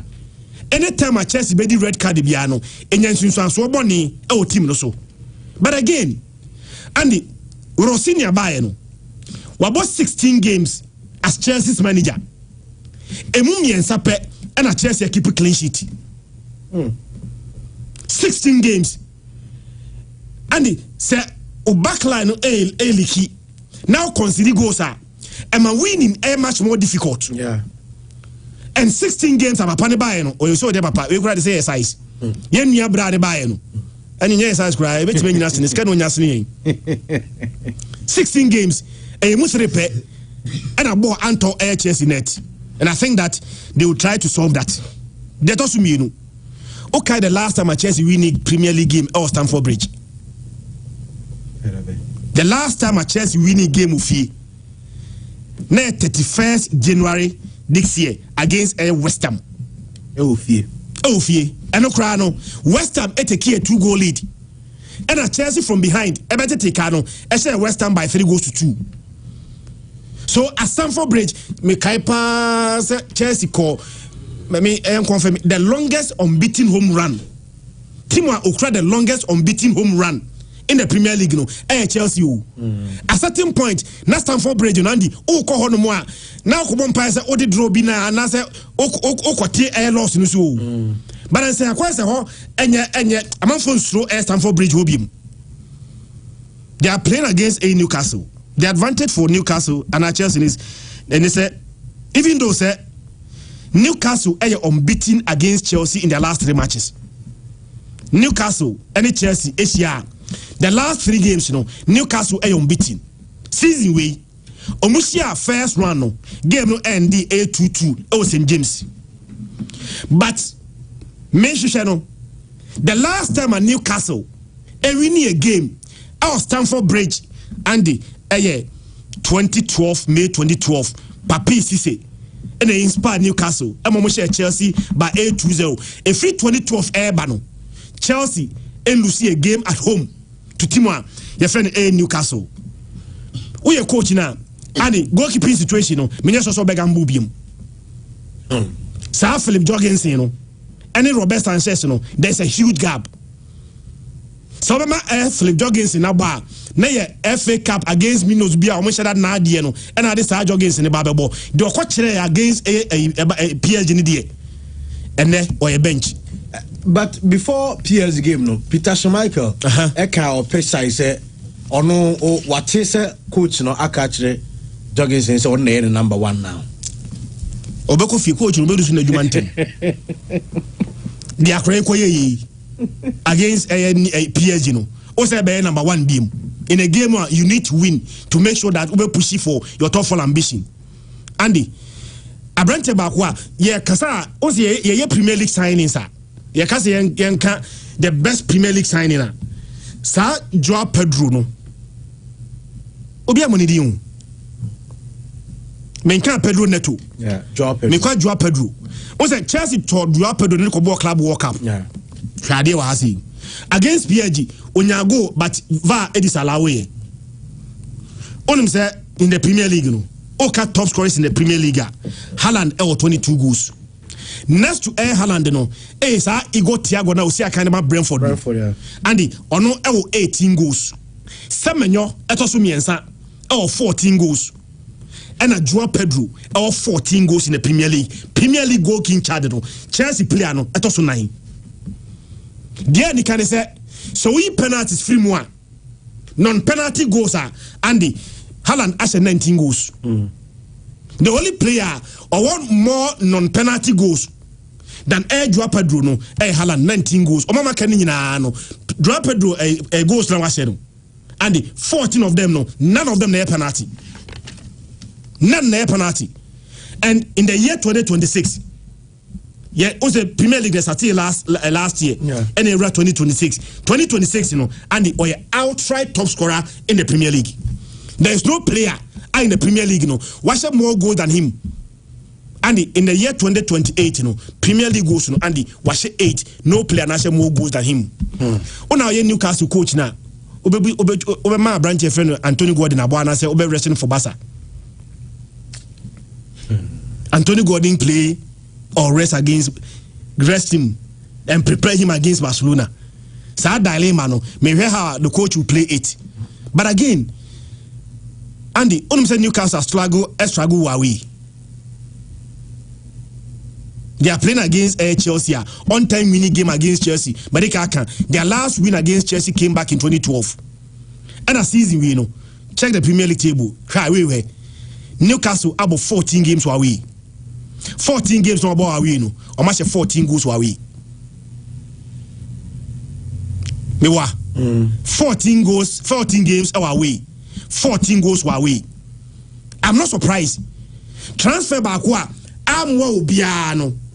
Sir Alexander Isak transfer no. Only say amwa player no. Oko Liverpool say yen say hu ni effect. And no free Newcastle so no. And then so Newcastle so. Newcastle Premier League top scorer Andy branch friend Bruno Guimaraes was 9. Their next top scorer in the Premier League Nick Watamadi was 7. Onim amududu amashe wawi. Bruno Guimaraes has only 2 goals away. Nick Watamadi has only 1 goal away. On the bridge there. On the bridge against Newcastle, Michelle Chelsea form now. I don't care how they win. It's Arsenal there now. I don't care how Arsenal win. Just win. And Chelsea must find a way, regardless of the way they win, and beat a Newcastle. Chelsea win against a Newcastle. Mira says, Christian, I do say, and extensively, we're Premier League, you know.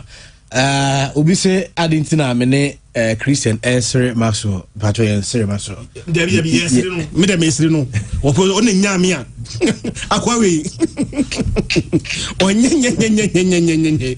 Obani na so me no nyina wo team back. Masero wa hada. Ba ku dem no ni. Masero wa hada. Me no nyina wo team back. Andi no no wa fa baby. Baby no. Ana so wo de Madrid. Na uni basa.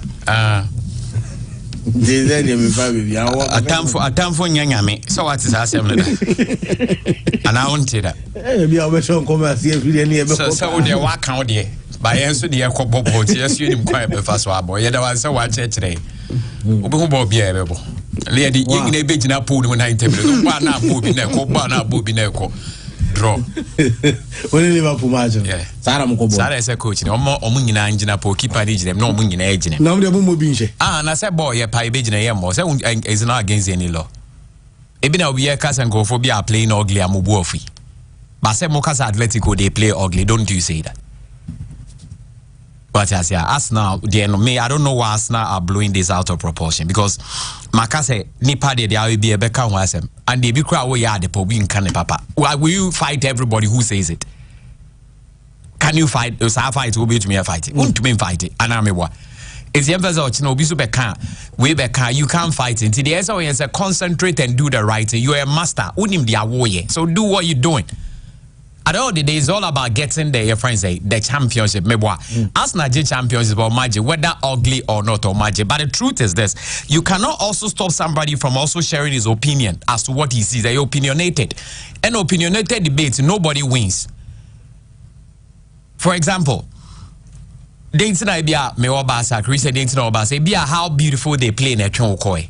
Ebi mo so mpesa Barca play ti friends because Barca board dey boring na dey omo ba mbe pass ball sa obi so ohwe Barca board na nikum. Is that hatred?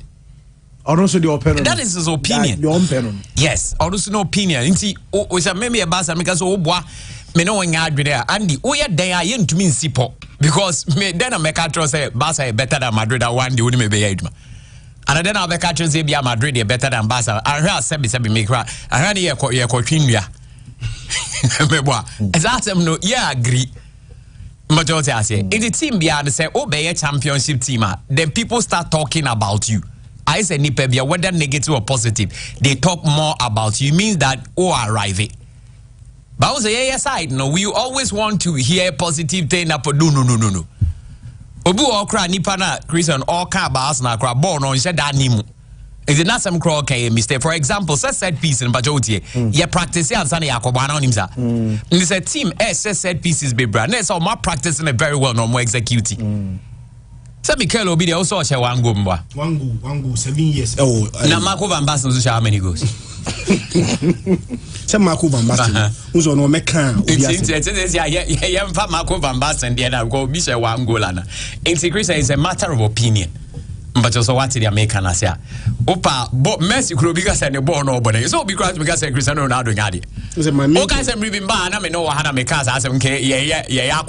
My main contention is that goals now. The way as na issue goals now, who problem on who no. Yeah. Me say your only goal. Chelsea, came from the same. So no names for better no say. Yeah, I say go be or Chris will be head the boy could go now about to our question. So watch it go. But one guy's only say now we say go. What I say. So ask now what they need to do. Criticisms in there, but so Mujina Suna is a leg on necessity cross style of play. Guardiola they not criticize him. Say born on my movie and one side of more born being that's how it is. By and legends, the work I saw or said, I say born or born in effect, but also what I say criticisms there, Beba. But Arsenal should take it on the positive note in the sense that no crap put you challenge that you should do very well to win the ultimate. But also because Atletico the Omo Uncle Martin too. Because more born you'll be a Atletico boy in effect. But just all I say, Arsenal should keep cool. Now the home when even no more here no more. Well, Newcastle and Chelsea. Yes, I think say a game a very interesting. Because both teams now are on the verge of being eliminated from Europe. It's now business how are they going to approach the game? At the Stamford Bridge, in the Chelsea is strong. We had the last 5 games, we won't lose here. But the problem is that back-to-back draws now, money Leeds United, ne Burnley, a boy, you know. And say a wake-up call for Chelsea. In that sequence, Oma winning 3, and Andy Oma draw 2. Oh, they are matured. Ain't said that ain't same crime be brave. I was so more happy on game. Now say, oh, sha, and yes, I'm take anything for granted. Well, because I would draw 2, lose 2. Now we need 2 out of the last 7 games. Chelsea form now is nothing to write home about. In terms of more kicking on, if only they want to be in the top. But the record is this: Team B have been winning first 6 games at the start of the season, no, with the exception of Newcastle United, Nandi or bottom 4. And it's looked like the way Manchester United echo, and here about Arsenal, City, United 1, 2, 3, until Liverpool and Chelsea be play the 4th spot. No? Because I'm sure say United would like to relinquish baby or modern. Until Chelsea need to put some wins together and make sure say Nyoma be weki at the amount. Newcastle on the other hand in this game, Andy, it depends on the approach of Modebeko. Which approach are Newcastle going to the game with? And on a better how the results is going to be. Because Newcastle and Gaza so new form. About league no last 7 matches in the league and you almost lose 5. Approaching in a man statista Eliam Komono. Exactly. Looking at their Champions League fixture ahead too, no. Exactly. Almost a Manchester United 2-1. That is good. But the last 4 visitors United are called St. James's. United lose. And the circumstances in which Omodisha United 9 minutes, no, or because a lack was also on their side. And this is what I say. So Newcastle form ne enge. And even since January, Newcastle United and winning back to back. Ntiwasha United or Babeshe Chelsea no winning back to back and for me very difficult. Now Newcastle problem ne say. Mean to abroche say kurasi no ane kurasi. Ano momo kurasi na nti say ye kurasi o say rural na your mom way the kurasi o bo mo kurasi kra nti sa. So mo from kurom no mba London pa so mba behwe kurom. My name is Asa Brofu switch me yes I'm coming so be free bia me kro maybe as we know abakumase but another man no abakumase obeka so obehwe kumase bi oduke yetia no ahwe na ni so atanka na okọ atia ennempo de anuoma asesa but we mo no when they go to London they perform poor almost lose 94 games in London alone a premiership record. It's anytime Newcastle in London and you come back on them.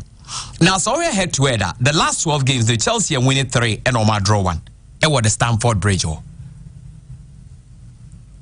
And the one statistics, no Chelsea or mobile lander because 12 games were Chelsea home. Now Chelsea winning 11, now draw 1 there. The question is that Newcastle more quack-quieting. But then Chelsea are winless in the last 3 because they make kind of Chelsea home. It could be neutral grounds and a bit Newcastle home. The last 3 Chelsea and winning almost lose 2 or draw 1. So Chelsea should be very careful. Over Newcastle last 18 games that both team to score. Papa 13 we share we as we be winning when we on my board draw no my board draw 13 nina and a 14 goals on my show away no and the emu 10 no eba after first half. This is the second half na goals in the eba. So because only Newcastle Bonnie and Point, they still have like or more what it takes to score. Now, also this season Chelsea has goals 27 of the games on my bonum. And a joint record in the Premiership. And the Chelsea team your tase go games are and the obo. And now Chelsea ta take lead. Because season way, the only team will take lead pano. City. We City through our Chelsea na second team or take lead at least first half and so also a lead in a match. Yeah, Joao Pedro there, Chris Aka. Now Jokeres, but in January Ebano was say 8 goals, and that is the most. There were 2 Victor Jokeres. And Sandro Tonelli. No goals now not coming. We about 28 shots and the on-share goal.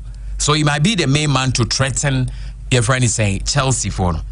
Andy, because Omunina were divided attention in that time, because Chelsea still believes on bit more over 10 in Yoma. Newcastle few said they will give it all. Your friend is saying Spain no. Said draw a game with moi, I will not be surprised when they are mature. But I say why they been winning so dear. Chelsea playing 12 games at home, or winning 11, I draw 1. Andy, very, very difficult. I'll go for Chelsea. But if both team will score, then Chelsea might win. It might as well end in a draw. And also a likely outcome as far as that game is concerned. Yanko Germany. Bayer Leverkusen, I am a draw specialist. Because on the last 5 games in our competition, and you Omar draw 4. Now 2026 year starting and in your man Koye Leverkusen. And into a just 3 points up the European places. Why am I saying that? Say over 2026 are possible 30 points in the league, you know, and the Omar Peki 15. Next Omar team, you know, Omar for 50%, Omar 50% good. That is very poor for like a big club. Into over Omar winning 4, I draw 3, and Omar lose 3. See games Omar winning in 6, now the Omar winning 4. Until I was almost saying a big count. But at home, no, the last 4, no, and the Omar winning 3, and Omar draw 1. And then they are very optimistic facing Bayern Munich. Okay. With that record. Now, over Bayern Munich on the other side, Omar winning 7 games in all competitions on a bounce, 100%. Now, out of those 100%, he must 6 of those 7 games, almost either 3 or more goals. And subsequence now, no more league in the last 5 games. And the Bayern Munich attack no. And the Anoshi Papa own the Omodi Atalanta for. It is Omunyo day there, then the game is going to produce a lot of goals. And our away games, Bayern Munich are unbeaten in 21. Omon winning 16 and the normal draw 5. So although they are unbeaten, they might as well also draw. So unbeaten necessarily doesn't mean say be a winning in a sometimes who draw be no one with, but they won the most of the games. Now so we're head to head. Bayern Munich the last 3 no winning. Omu winning the last 3 away. Oma draw 1 Oma lose 2. And Oma said just 1 goal. It is a Bayern Munich angirom. Na Oma mboso mu ye Bayern Munich no mo the record we ko ba. Ebi an omo best kwa a double chance or maybe a draw. Because Leverkusen at home are very, very strong. Don't forget what they did against Arsenal. But the last 25 games, they moved 20. No? First half results, no? And no one is about second half. Leverkusen matches. Mr. Leverkusen a bomb match. That's the first half here 1-0. And you want the second half, no, the same results will repeat itself. Say 0-0, the same results will come. But this time, if I make myself clear. What we say, first half 1-0, na second half so I 1-0. But 1-0, maybe a second half now be 1-0. Maybe a first half I share 1. It's almost replicate 20 out of those 25 games are echo. Bayern lose only 2 out of possible 55 away games. 2 out of 55 away games and a Bayern into me and say go. Inti buying your mugo shed the ayana and the last 8 games are buying our bonds. A most 6 in over 3.5 goals neighbor. There is this boy called Ernest Poku. Yeah. One was a guy. Yeah. Now tell her no way for Nigeria anything TV. Also last season no fight. Me no so Nigeria for so do last season no ball power. Enti sha the last 4 goals I watched the wasa de ama ni team Leverkusen ni nyina o se wo fie na anytime o be se goal bia no by me Leverkusen be win o mo winning so e 2-0. It's Bayern should be very careful, especially when Bayern the last 3 visits or Marco only 1 goal Molusu to draw 1. They should be very careful says our boy en se go yes or se go mo asem elsewhere said Nabry why a bit part player on said play major role but the attendant say if onya chance na the last 4 goals I said Leverkusen they move 3 no shall Bay Arena ho away. So this is how the game is going to play out. Me feel say by Munich Europe the omo wie the ombe 6-1 and now say Atalanta. So Atalanta call you move from say the cap no more ha nya say ana Madrid for mom pene. Ana Madrid for mom pene. Atalanta to me go share Bayern no. So Atalanta yi buy a free more ha. I say the trophy ma Atalanta. And ebi we na 6-1 na 5-0. Na penalties crowd no mu yo mo say UEFA a decree say cap no mo di ha ma Atalanta na ba Madrid mo. Afi Champions League team favor ne pa Madrid but Monday me kan was match team favor ne pa Madrid. The start numbers BBS said they can say they have to play well. It is a money dia mo amasema. Into Atalanta ebe free media me so say Bayern Munich it needs to my problem playing midweek Champions League games. What I said Jordan na ho din na be guso. And until that make Bayern Munich win over 2.5. So both teams they say na Bayern win, I will not be surprised. But over 2.5 and even over 3.5 currently likely. But I'll still go for a win for FC Bayern. My last game Inter and Atalanta. Now Atalanta so they don't win.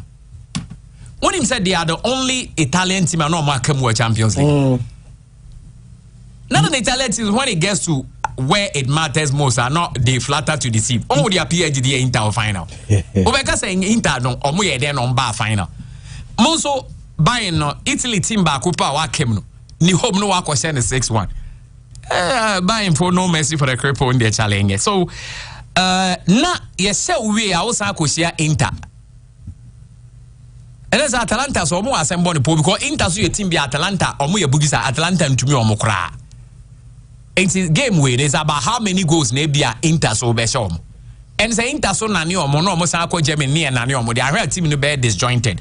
But what I said, Inter is 7 points. And na omo the lead the league no. Me feel say Mefa NDC for no where they are in a comfortable lead. Because so omo na class. 7 points, Chris, and I would say a comfortable lead in the Serie A. I can't 10 matches to go a comfortable lead. One a class as him. Okay. Now 10 games now can be a more possible 30 points. What I say? And it's an Inter lead this 7 points. Me feel still a good lead. Inter beat me the Argent League in the BBN sign, but because of my free almost all the competitions no omodio money where league and their Inter needs to go. Also answer na Rossoneri. I think Ombakopa Italia. Answer na the Rossoneri AC Milan best Inter. Wow. Nana Rossoneri are 8 games or league no more winning now. And AC Milan show. But also in recent times the AC Milan were the edge over Inter. Sana derby and then it's not a derby game. And I've told the derby games are very difficult to predict. It doesn't matter team be whole uniform. But obey to my idea obey. Ain't so more bouncing back. Since September, Inter and Lusu back to back that. Inter Atalanta bema Inter Lusu back to back and the Menjindi. And now here Homa. Inter winning 6 normal draw 1 in the last 7. Me patcho AC Milan show mono. Ombo home what but no more ya waiting. Okay. Inter home no so omo ya there then. They should be very confident say ombe over 10 sa loss no dia ba win. Atalanta on the other hand they were beaten like rat. But the thing is this, on the last 4 games almost see a winless. Oma draw 4-2 and Oma lose 2. Almost started 2026 very well Andy. Omo win 7 draw 2 to omo call 9 games and na omo lose and na di omo ba picture no be dey free hono 4 games are and the omo win be no as take a certain shine away then again about away games in recent times are omo fire because the last 11 omo win 3 and enye good statistics are ya dey call omo last 7 games omo sia Inter winning nyina. And the last time Atalanta SA Inter was way back in 2014. And the Inter a heavy favorites. Now, corner for no munti, corners for no munti. Na say boy Arsenal we from corners. Say boys no so mo corners. Ebia first half 6 corners, 3 corners. Me dem twa bia me ndinti mechai. Inter so na ye team a obasere a ono so the corners a say goal per 15. Recent Arsenal there saying 16. Until 15-16. Ena Arsenal so kra no omutumi Inter pa nti omunyina de say 15. Ena oye no free mo. Inter ta se goals for both half. First half ma se goal, second half ma se goal. On the last 14 games they mo 10. Inter are able to do that. Game wins no 11 of the last 13 games no so first half results na no aso na saba second half for her. Inter honum confusion so. It is the first half, maybe I 1-0. No, I second half, so 1-0. Eddie ama any of the teams. Eta ebo. And the Inter will bounce back because of the heavy head-to-head when they sway to their side. No, I know say Inter will bounce back strongly. Maybe I call Inter win. But what I say? A 1.51 odd. Straight win for Inter Milan. Omogane for Esposito. Pure Esposito. Aha, or a brutal. One way I know or Sheguan. Obeba space. Obede. Na space na momo ko relegation no obede. Oba Inter uja bi asa Inter for pam ne dia. Na space cry a mistake. Because can Leroy Sani, El Kai Gundogan mo esenke ejo ma na woni menyade. Sa kwa Chelsea player the team of Werner bi no mo ko fa na kwa na sansa okay. Na Xavi Simons. Eh, na Xavi Simons so it's not make can o Xavi Simons ni kudu so. Chelsea mo se o mo pew. Teams are kese on pe. We see the bo team ketwa. No akwaje fans o. But Liverpool there yes, or we bugisa Tottenham into Liverpool. But yes, Liverpool for. So mo league na mu into menje. And on my dream home so major league. David the SM we and say Champions League na SM mu ya mo ho yes about mo. Now I say Liverpool no so. Because mo cry you are not playing well. Or no so all only teams be pre sport or top 4 on mo. Until Obebo top 4 no be Champions League no be. Na Liverpool boy on boy season meeting their champions. Say Champions League in there. We got Newcastle Chrome uniform. So who there beba. So team be or be domestically no nya there. It's a Tottenham there. Champions League but see as you per see a boom. So mbe boy yes you be boom. Minim so what as anything American. And it say Champions League owner me go top 4. So on person me Champions League bomb pie boom. Ti game we there. But so what as because we are too big a club to go on relegation. Arsenal for no match that is on be boy be here crocro de John. Say Dr. Asafo J na can manager na can about BKB there. Debbie. Obi se men contrast home fan the points. Na say omo na say kwa no mbe kwadia. And almost baby on be fa my leg and also e be fa baby na be fa na say no mbe he dey. Na say eh also mo hard you. In that na mini coach na me one tactics but ye be na 90 minutes near na pole mu. Na boy bonny say you was tired bobo. Say we ni pitch ni so na air problem na say ukoti obi a ukoye offense na air problem. It start here. Information is keeper no edit. Be 4-4 mu bo keeper ni 1. Keeper ni big na pole. Nechi. No make sure say nsada enko line nechi. Say dem be your pre boy. Na players ni na so mo mba jodi. No munjina your friend say. Line so line the ben say aha nipa tietia tenten say the be so odi tietia for training e bofa so mo ntumi head say mo sa me da from say they say free kick on ball say no be so no huri o so be bona say huri say free kick o de o ye yankas ye be free kick ye tinam ni ye bo no so or try some tactics na ko ye pam no crowd him so be gidi ba what you say Debbie Andy Odi yemwe so wakọ try sa tactics we. Christian, ye hu bi do in modern era. Na ya bona wa draw. Odi so mpam kro meka say who says had na better off forever say ko. That is the only tactics I saw the coach. We are enye na ne de. Me cho de enye ne ye de. a style of play because only so be me best no and no mun nyina ko gu pole we e bia anka me match o me gyina now Andy wa darling Paul ni Jake ni majo why be e bia bright in a friend say bright Ousu ni na Christian ni ne de jare gyina me weakest point be bia o de gyina no ombefa ho sa and the home mobi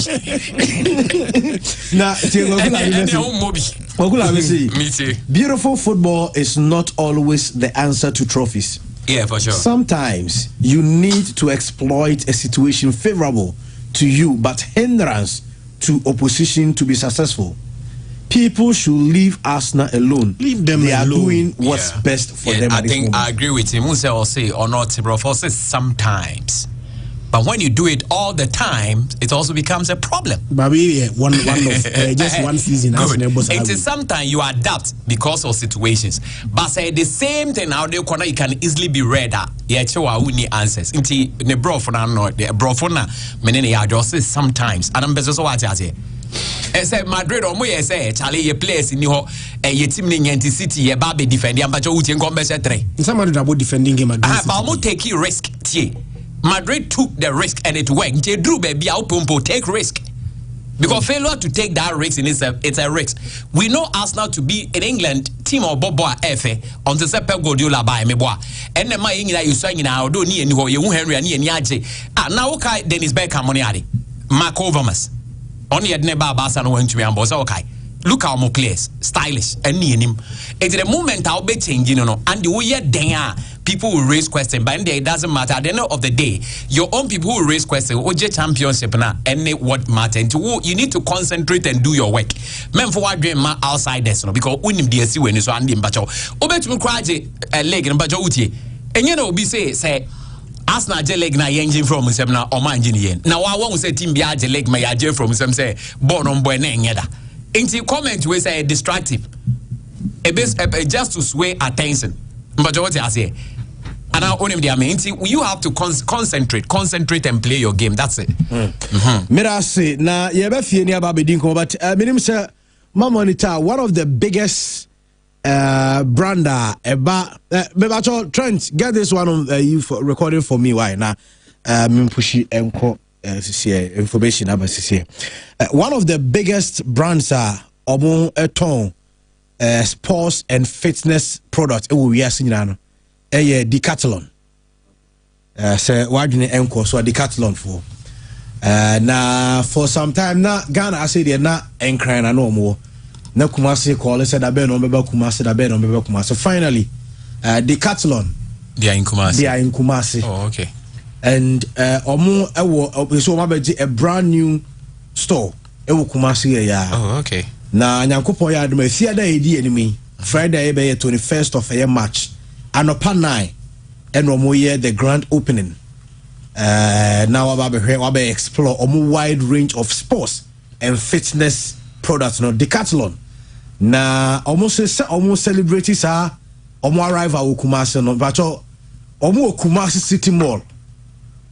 City Mall inside mall no okay. And omo babeji new shop ho na nanse mo amone na mall horon se onam ho no ma se wo ba sacks ne sa we mo honom no bo se ye the table tennis bi asi ho ba bi e honom na see Decathlon for na wo na almost as part of omo grand opening no Oba enjoy flat 20% off. Oh, okay. Nema abeto. And at the first 50 customers I'm be inside no. Monso ye chemo free backpacks. Oh, okay. Nipa 50 I'm be remo first no. Free backpacks. Monsa ebetimi aka. Until this Friday, one or family, one or friends, boys, girls, ye nyina yenko Kumasi City Mall. Is answer Decathlon Kumasi ABA on Friday 21st of March 2026 and upon 9 and amubi nti on say Decathlon there sports for all for sports only am bia we here bia fitness product we here bia no womo na eton ewo Kumasi nti Kumasi omanya bibi yeah and me ni mo kakra what I know only say Ghana be the 80th country omo baby store ewa okay. Already or more 79 other countries. By French, majority a French company. Ghana had no Kumasi. No Mumba Kumasi. Into Ghana betoso or 79, but on more BB shop. Because I know said they are in 79 countries already, and they have about 1,817 stores across the world. And a bus sports retailing product retailing, they are the biggest in the world. Into Miss Anna, me say he knows how almost any at all one year bar. Say na he different. And so now Baroski see where him from. Meaning Bremen in Germany and Bremen. Bremen. Okay, we video a channel. Bremen. Ghana, Bremen. Baroski. Please, I will need you to hype Capo Printing Press for us at Abrepo Brunic Room. They always listen to you every day. Enti Capo Printing Press amwo Abrepo Brunic Room and they be amuti pure sports no. God bless you all. Some bit me Richie Adam di mudiama ya. Ki bit me ama mo shout out. Na minchira mo Capo Printing Press e wa Abrepo Brunic Room every day, every time biano pure sports. Na yeah, ba fie ni aba be din komo fie this weekend. Yeah, more league matches. The MTN FA Cup quarterfinals and matches never so invited started games no Nyankopon ya adom ene ebi ekoso Aduana Football Club and Techiman Liberty Youth e won na fosu Giabo Park 3 p.m. game na eba so on Sunday Nations FC and Brekum Chelsea and so ebo Sanso and Dreams FC and Heart of Lions and Subesiakan and Atram Divisa and Mediama Sporting Club. So 2 matches and so because we Cape Coast Sports Stadium Dreams and Heart of Lions there no 3 p.m. and Atram Divisa and Mediama and so 7 p.m.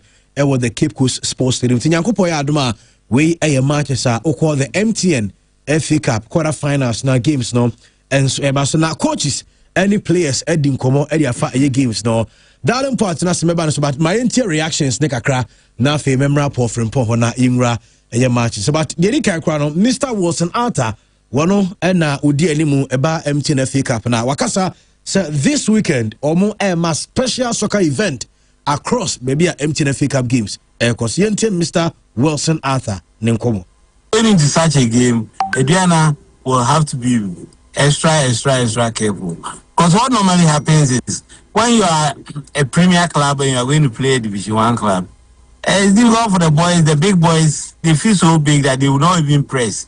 And that is where the problem comes in. So it's a very dodgy game. Obia can happen.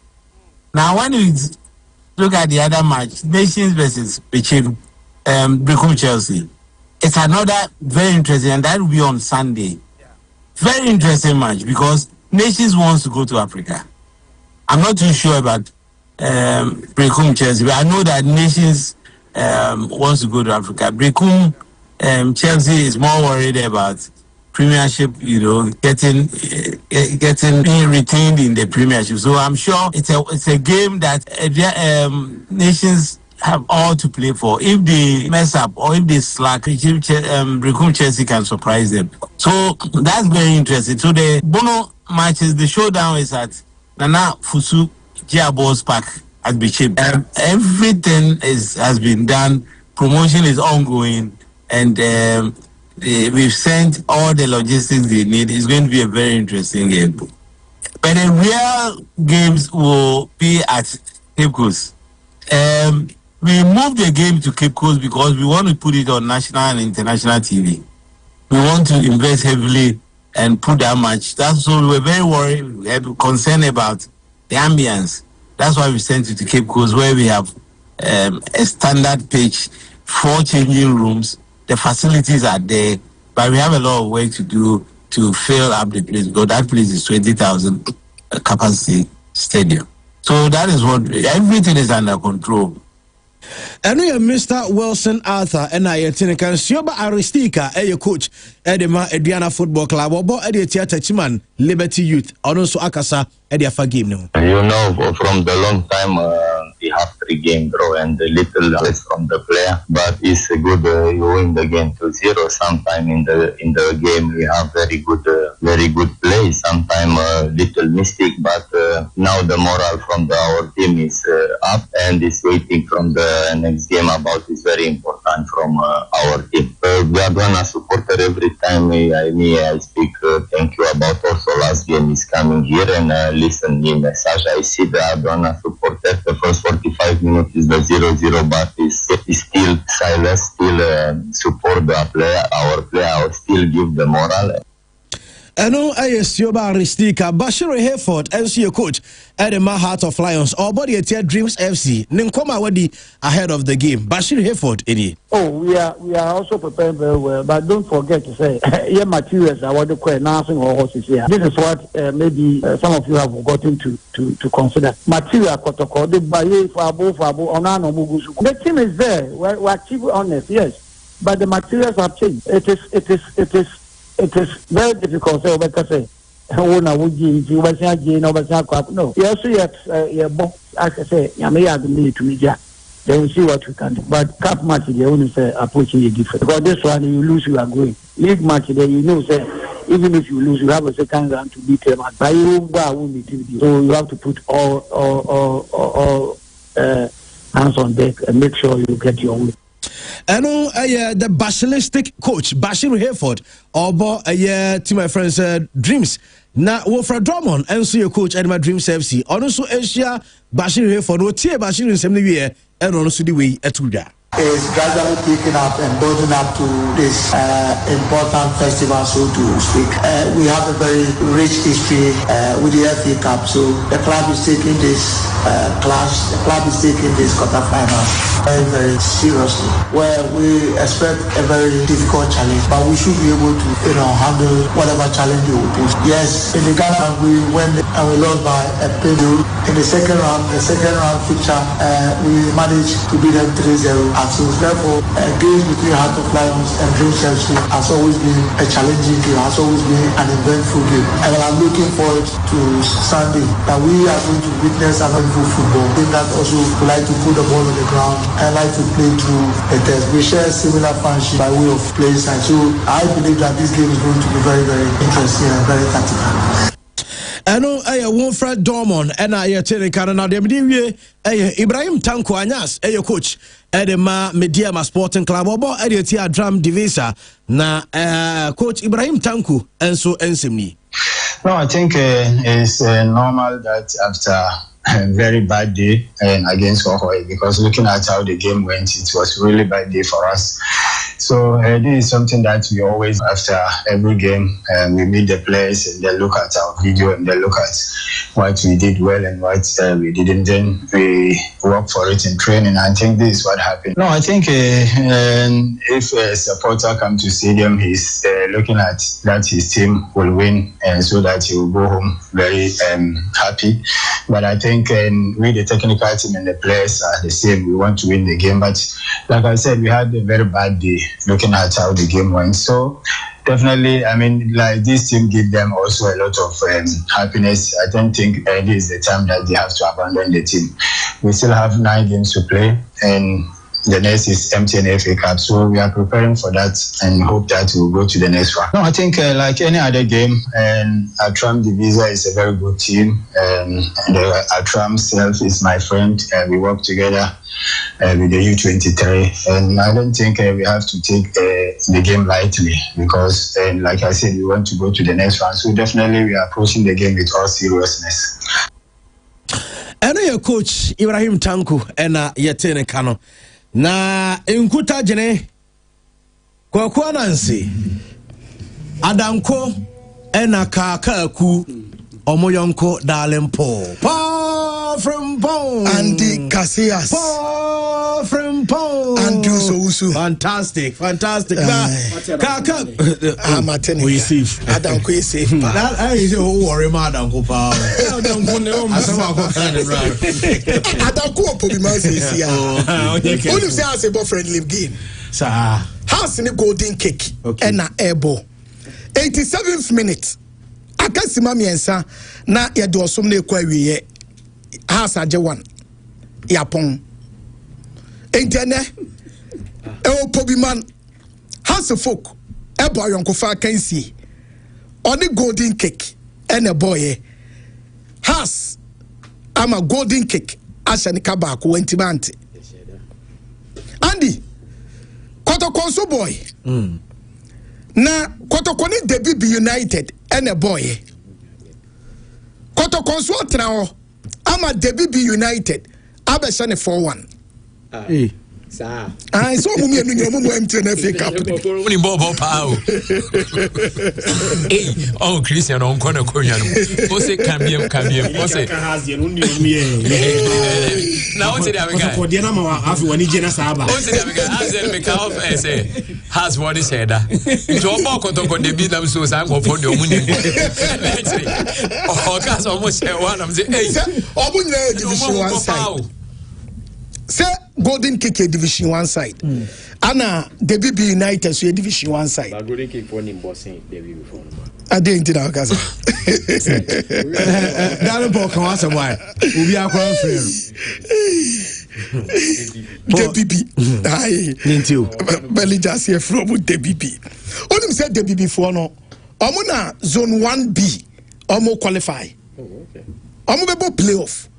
Enti possible so betima be Ghana Premier League. Amache Kotoko ashe omo 4-1. Andy.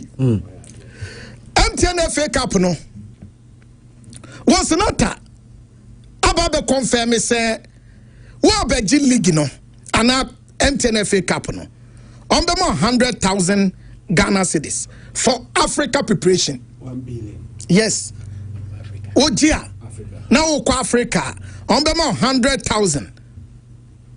Nafi, Omasa Amao Ada and Yemebe Buapa. I'll say the winner of the MTN FA Cup final will receive 100,000 Ghana cedis for preparation for Africa, apart from the 80,000 prize money and a share of the final gate proceeds. Okay. Simple mathematics. We done 80,000 Ghana cedis. Yes, any price. Was 100,000 Ghana cedis for African Abacon. Yeah. In total, 180,000 Ghana cedis, 1.8 billion. Converting to dollars. And also gate proceeds. Gate proceeds. The gate proceeds. In free. Into 100,000. You know, any $80,000. You know. Into as around $15,000 to $16,000, and the $15,000 to $16,000. You know, and more one game for Africa. One, in fact, it cannot even cater for flight. What they call one away game for the entire team. 1.8 billion as the FA Cup winner. Maybe the advantage is that ABN team no ebayadi will league in the so. Once the league in the so depending on your position and the sika ubenya already. Teams ready kaji 1 billion, 10 billion, 10 billion. And the crowd say over the cash in a week. It will be a woody bear fourth and I would be fifth. Now Saji MTN FA Cup now. Woody air fourth no and also the package ba 16,575. And person brew is no matter to scan in Ghana cities. Now be scan okay in 1.8 billion. All the bad dollars are 16,000 and the unkwani pa per crano. So kutu kwaya in and out 16,000 to flight if I'm come. Andy, na say bedin komo. Emma, ya de betu just say, kuma se krobia asante kotoko. Empanyifo no, dwene ho se omo nko Africa. Na mum ombe infrastructure. Se Christiane na na esi nyina wurem edoso nsem no. De ya tene say, Coffee Job contractor no contractor no yeah Coffee Joe yeah otis waka kotoko board ni wa mane nyon ya de ne be ka ho a e mane nyon as a board member okay already set 3 there in omu dada okay say de yet ne say Coffee Joe ebetuma wurem because of project na ye be di ho nkomo no and come the man so no do board no so or a contractor or no there no a million about their construction or making sure that any term of office no na adako jachi no construction nyeme bia na say ye bia no Kofi Job the contractor oyi na say board ndi mo ba say mo bia na yera be yiska of like for my ear market na board no so normally mo ba ya na mo anka say contribution dina woni ska onye board member no na on board listen let's get this clear the board the fact that they are rating na say yes o mekwa ko yo musika da be so mo di besisi we amakotoko but what they do say even omo discard crash team no more I say loan omo di ama team it is omo bob brana team ni yeska they take their money back maso me no ya but they say minim sikani bia oyi sikani pa na sorry awoko enyo nesi osi asondai but we see asondai dey chance and no say so no almost like Christian so oyi sikani now belonging to a group a football club now within your capacity that you can do it. I think say Kofi Joe bet me baby. Or bet me I sense about say take this Andy take me serious. There are a lot of sika for my back of board no so in recent past time past you know the questions that na bibia sa ni o. Enti board na adwuma na oba be. Mba so what you say. Oba be ye adwuma. It necessarily yes e bia ne bra wa boni sika e wo hor. No de ba be sem dia be bibia ma club no we ja wa kono. Baby a yewra what the open on your marker. Ebi on bet me a pre-finance, but at the end of the day, kotokodia. Ebi cry you ready discard the aba. Sisi board members omo yesay. Sisi asa three now. It is say way back how be saying 4. Or mo di be back how board say odd number. Yeah, say odd number because omo committee no mo take a decision. I said be a take here. Enquire say a pie. It is so no buy it means that possibly say Mosu but he's a top guy. Now, what's about so Africa? Now manager 50 has sent a message say. Now, what will they even win? Now they are deciding not to go to Africa. Maybe a project in next year no more. Maybe for a period. Maybe 3 years, you know. Young focus this year Africa. We are focusing on building infrastructure. And also they no. Seven and not chairman say you can't do that. Not at all. Na say maybe about 3 years from Africa. No money project be about Africa. But that was not a conscious decision. They were not winning. And you know, Africa, we say the best you got to for say Africa. Now the coach be remaining the same. So your proper communication. Na say koto Africa. No mo kwa jako dachi. Na da kujachi no. Your project ne bi opo be minor. Even though say they may not be competing very well on the field of play no. Adako jachi project no. Ebe compensate supporters at least. Ye hu bibi ekoso. But what brothers want me anyim yenu nyina. Adako jachi a nail park no so a nail dia. And they may not even forgive you. What I say? Say has to focus here to be minor. Na Africa no nyensa dam koyi. Omkokra na nyensa dam koyi. But at least a togwe etimi ni sasi bi ne bo eka say even though say kwa Africa na has grand time ko ba ko omko na Kofi Yesu e de nim guase ba ya omko G6 ni ade but at least as folk supporters no menka say no mo na G performance no hundi o ba e be si de we sa performance to ncha de no ducha kotoko fomboa pobi man so kotoko supporters no betimi ga okay Africa ni yenkobi 3 years ni yenko Africa ni bi e bia 3 years ni kura no yentimi ni league ni bi da by a couple adako jachi no the way a board we beto adako jachi no ye hum massive improvement. I think almost supporters no ebe quite relax a bit and they may even forgive you but if you nyina kwa 0-0 dia honestly speaking any maso be shi okruma obi antwemo manager said the message as a Christian they can give themselves 20 years still they won't do anything master Paul to ourselves this Kotokwali Abreu Andy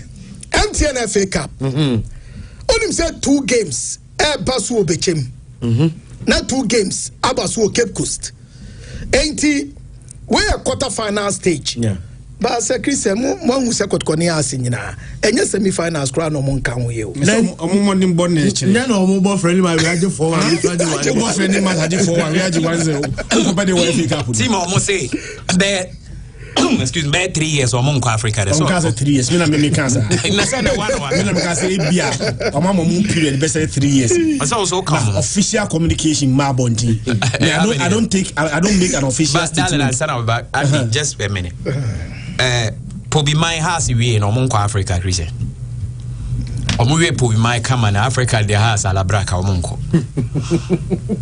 Ena kotoko nso omun adakoja achifi ni wono. Omako group stage. Enyeska. And this is how it goes. Barcelona and Madrid. So Barcelona is the stadium for but they are still playing and winning. Madrid is the stadium. Come on, meboa. They are still playing and winning. But so much Europa League. Yeah, Europa League last Champions League or Munim. Omunima catch them. Legging and but what I say? Untisa idea say yen kwa no mbacho enye football mesre mpani for eno ntina board no mesre esi enye obi a onim ball no mu pa se Dr. Savage do no ya house ni meboa nti me sure say na down for last no kan e bi obemo the omo kan enye football asem no omo kan I say building construction issues no more but Kotoko is a football. What they represent is Kotoko. What is Kotoko? Football club. Into the football club must function. Kotoko air function will not stop Adako Jati to be built. Just like Barcelona and Madrid did. Kotoko functioning will not stop anything and person we be. But Mosi be edificing in our Kamewi. Muya. If the supporters are not the team name Moboa, the same supporters will turn against you. Just like they turn against to be where edifice away. Now the question is that the benefit of the edifice near the barrier. But Sekotoko Africa and on Bolegi there, they will instead get money. Well, to say Omoko group stage prize money ne competition scum being any adeno and Omoko outside near the Omobaha more ban friendly matches be. This is what you should do. As a more recap the olden days. Ebin Kwanka the Amitsin said, darling. Board no baba ska wo msempa. Nti ombe so omokra match Kotoko Ali Has and Zamalek. 3 days wo Kumasi. Ani ba cho wuti ase. 3 days wo Kumasi massive promo. Near hwe ska ombehwi. Ye we a month be as a time be ma off season next France aba.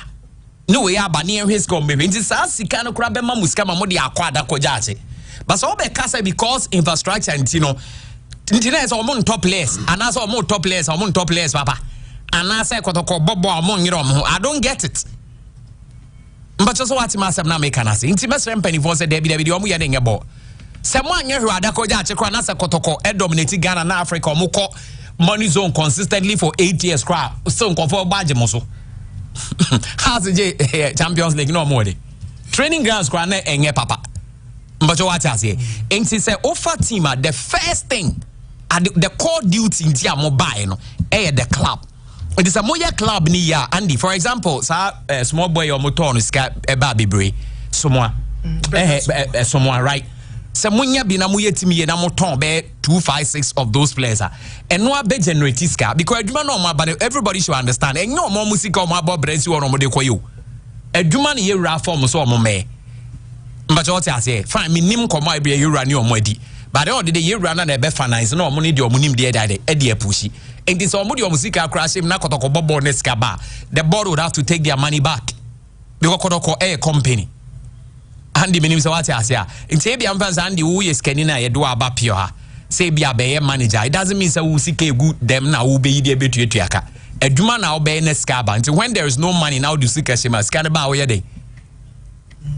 Oji wade into omunye nneoma ebe ma club na nyeska na sa scan mom na ko into sa nneoma no mpese omuye den omuye no sa netie Andy bo Nations ni bekum Chelsea bo wo bechem na Eduana nso ne Tachiman Youth abo bechem Aton Divisi ene Mediama ebe bo Cape Coast na Dreams FC any Heart of Lions and so abo ewo Cape Coast minim siengura game ni ma Ram kakra ma me Andy Brekum Chelsea any Nations FC.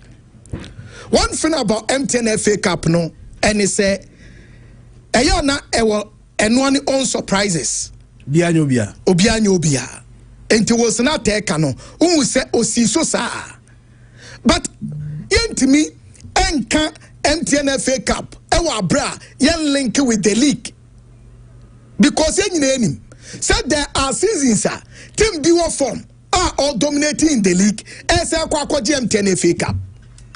The last time I saw won the league with coach Samuel Boadu omu win double. And definitely, na form na wo league nim no. It be translating ye at the MTN FA Cup nim. This season, Brekum Chelsea struggle. Ewa Ghana Premier League nim. They are struggling for survivor. Baby Omodano Andy Enye 17th on the league log. Omo try. Some bet me free relegation bonkanim. So it tells you say Brekum Chelsea form na ankasa this season. Enyama shed down koye enfamo. On the other hand, Obeka Nations FC Bobo Kuno. Andy Nations this year. And so shed down my that consistent performance. Nations about Ghana Premier League in 2 seasons near Abrebia Opera League trophy the ultimate. Last season only Bibiani Gold Stars echo Omokoya to the last 2 games. Yen in the see and so the Bibiani Gold Stars and so AJ Ghana Premier League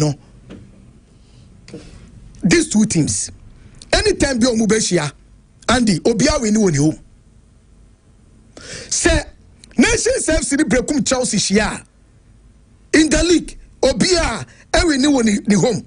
But this time round a neutral venue. And to me Shadanka say Ebia Nations Bowa Brankese Dr. Kwame Chase Sports Center and Tonona Edge.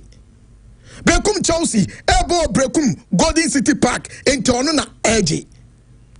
Basawosha this season Brekum Chelsea any problems so come after off season almost flow do players bebre and when the league started no more struggle because almost enso timide inexperienced players by and they go somewhere then they are not scoring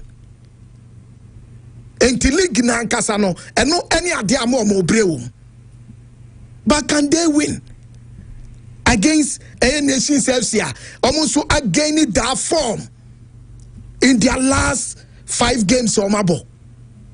Unim say Nations FC the last 5 games or mabo Andy almost 9 goals compared to Brekum Chelsea the almost just 4. Emmanuel ano etu kwano obae no we finding is scoring boots no and Obangi in the goals. Last week, no didn't come about Gobi or Shay. They are having a very good form. But this is Brekum Chelsea last season. It took Kotoko to eliminate them. Our semi-finals. Amania Brepesom ye BB. But Yentimin can the same team. Our last season, no more day boy MTN FA Cup no. And no nama game na ye dicey kakra. Say Ansha, na Nations and so chia form so. Based on their Nations in their recent games, Nations hasn't been bad. 9 goals in 5 matches there. Aka 1 goal per. Not just say omunya 2 goals per game. So Andy, it also say Nations gradually omo gather momentum and omo starting year says one baby omo babeda in the league. So if Bibia Ekoye and the Nations FC no more so try some bet me out translated performance now omonya in the league recently no the MTN FA Cup ni ma then am etepe omo so omo na behye yenko the next game Adriana ne Techiman na yeso FA Cup kakra yeah and ma memfa we ma Adriana ne Techiman Liberty Youth sa Division 1 clubs no one hwe ya omo ha adwen they might take you by surprise bia we yembe show. By the time I realize they say no more media or no Andy recently Okaya House of Folk etna Pobiman Emma Nani FC Beshel yeah Mikaipa Okaya House of Folk tna Legon City Legon Stadium Emma Golden City Golden Cake ebe yini free Nansaya House of Folk free no it was a Division 2 side True Life Academy and a co Pobiman eko yi omu frame. Okanani FC ne Kotoko. When an Kotoko very good form. They were having quality. E almost set up him a certain Nania FC a Division 1 side in a final. And surprise Kotoko e di kuru ani from onsem. 10 years ago. Our Randolph Park. Yenya Liberty Professionals. Omone Samates ebo. That time not Samates 1996 ebo Division 1. Eba kind of ebe omu surprise omu yomu frame. That 10 years ago no when we were talking about Liberty professionals now it was all about quality. The scientific soccer lads. Olympics any Efienya city. Efienya Olympics frame. When I know BFS Olympics equal. And Andy, so who can about surprises there? This is the tournament, MTN FA Cup. Obia. Now, Adriana Stars at also 3. They are third on the league log. And Adriana Stars, Shasson Betmaje, Ghana Premier League, you know. But so what's your points build up now? It's very difficult. And the Adriana, so about Ghana Premier League, you know, dance about MTN FA Cup. It was Adriana who eliminated Kotoko from the tournament. MTN FA Cup. Adriana, I see they are very much focused on the MTN FA Cup than the league. Andy, so who compare the league any FA Cup now? The GF the MTN FA Cup. Oh yes. Say no. More matches be brave. A knockout phase, lower division form, and to prepare ye. Now, what mean any very good setup? Just one game, we shall now go in. But league near marathon. Oh, bonnet, week in and week out. Players will be better. Ebe yare. Ube to quiet breba. And the other league needs no adding contrast to the MTN FA Cup. But Andy, so what check Adriana in recent games, some more bonnet said then good form, sir. Choba Aristica, one own issues. They allowed 5 games, Oma win just 1, Oma draw 3, and Oma lose 1. Ain't he? Choba Aristica na Krano, or try so better to gather Niama together. Nothing no, and swap back to the winning ways. Ain't he? In the league, Obaka said Choba Aristica and Lusu games, you know. He tried to manage it for a draw. But Ketchman, Liberty Youth, you know. Andy, so do I draw?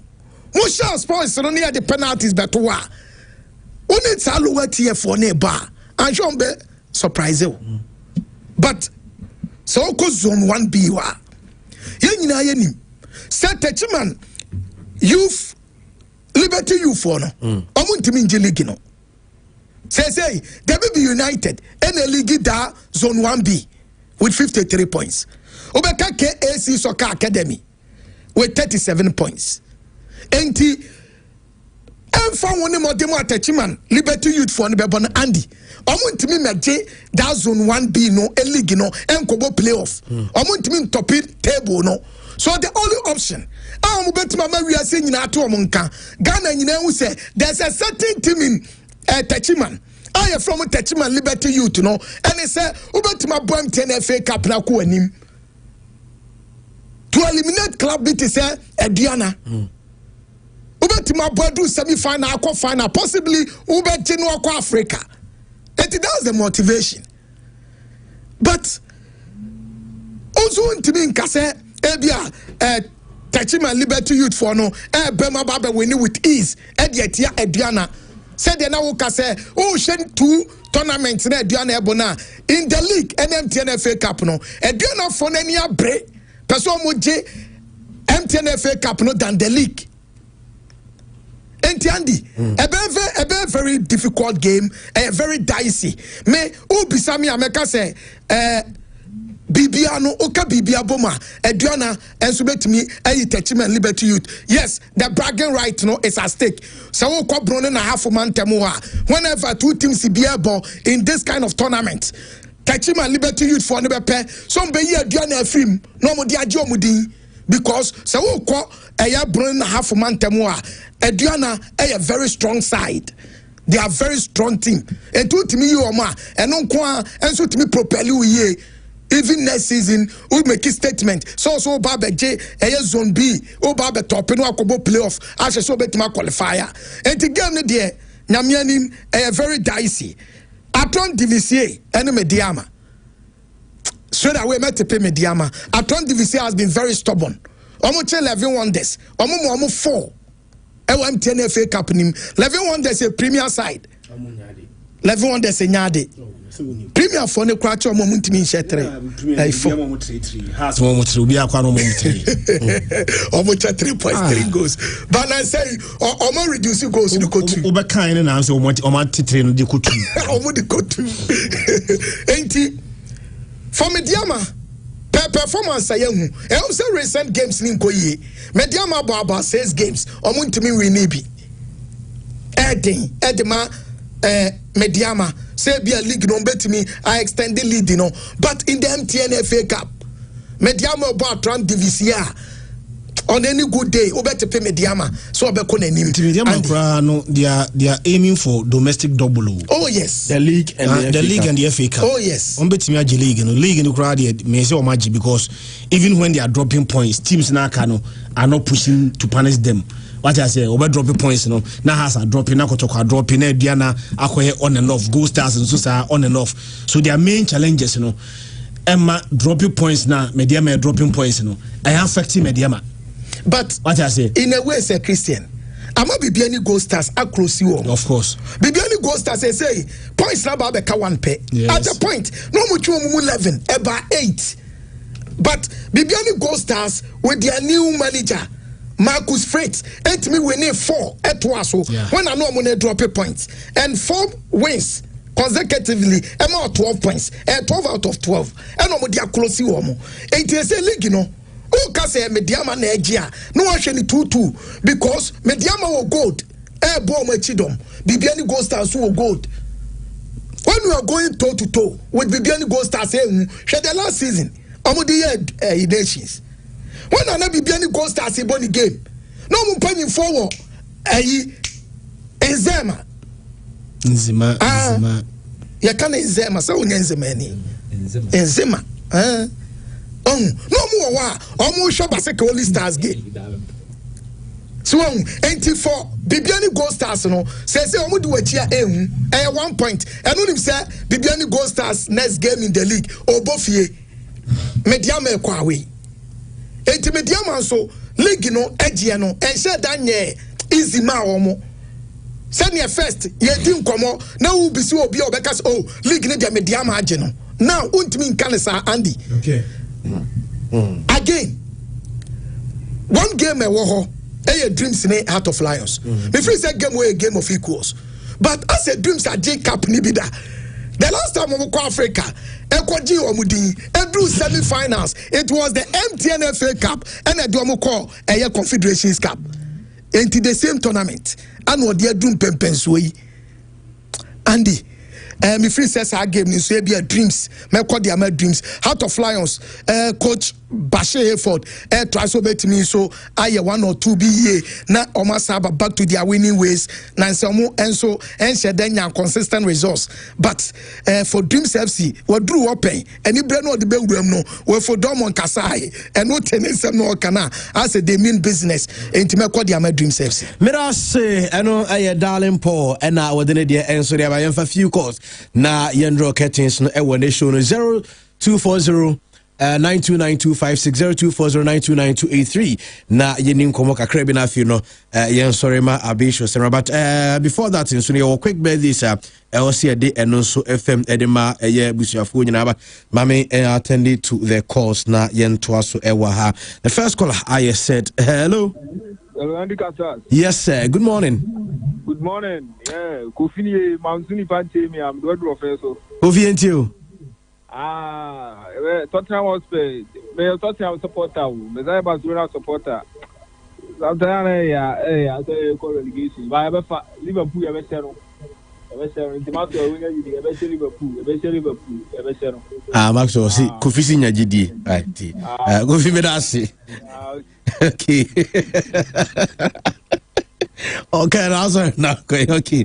Now we got the name na here more and Komo Ewa Hasimefa, the next caller, and so Ewa Humana say hello. Good morning. Morning, sir.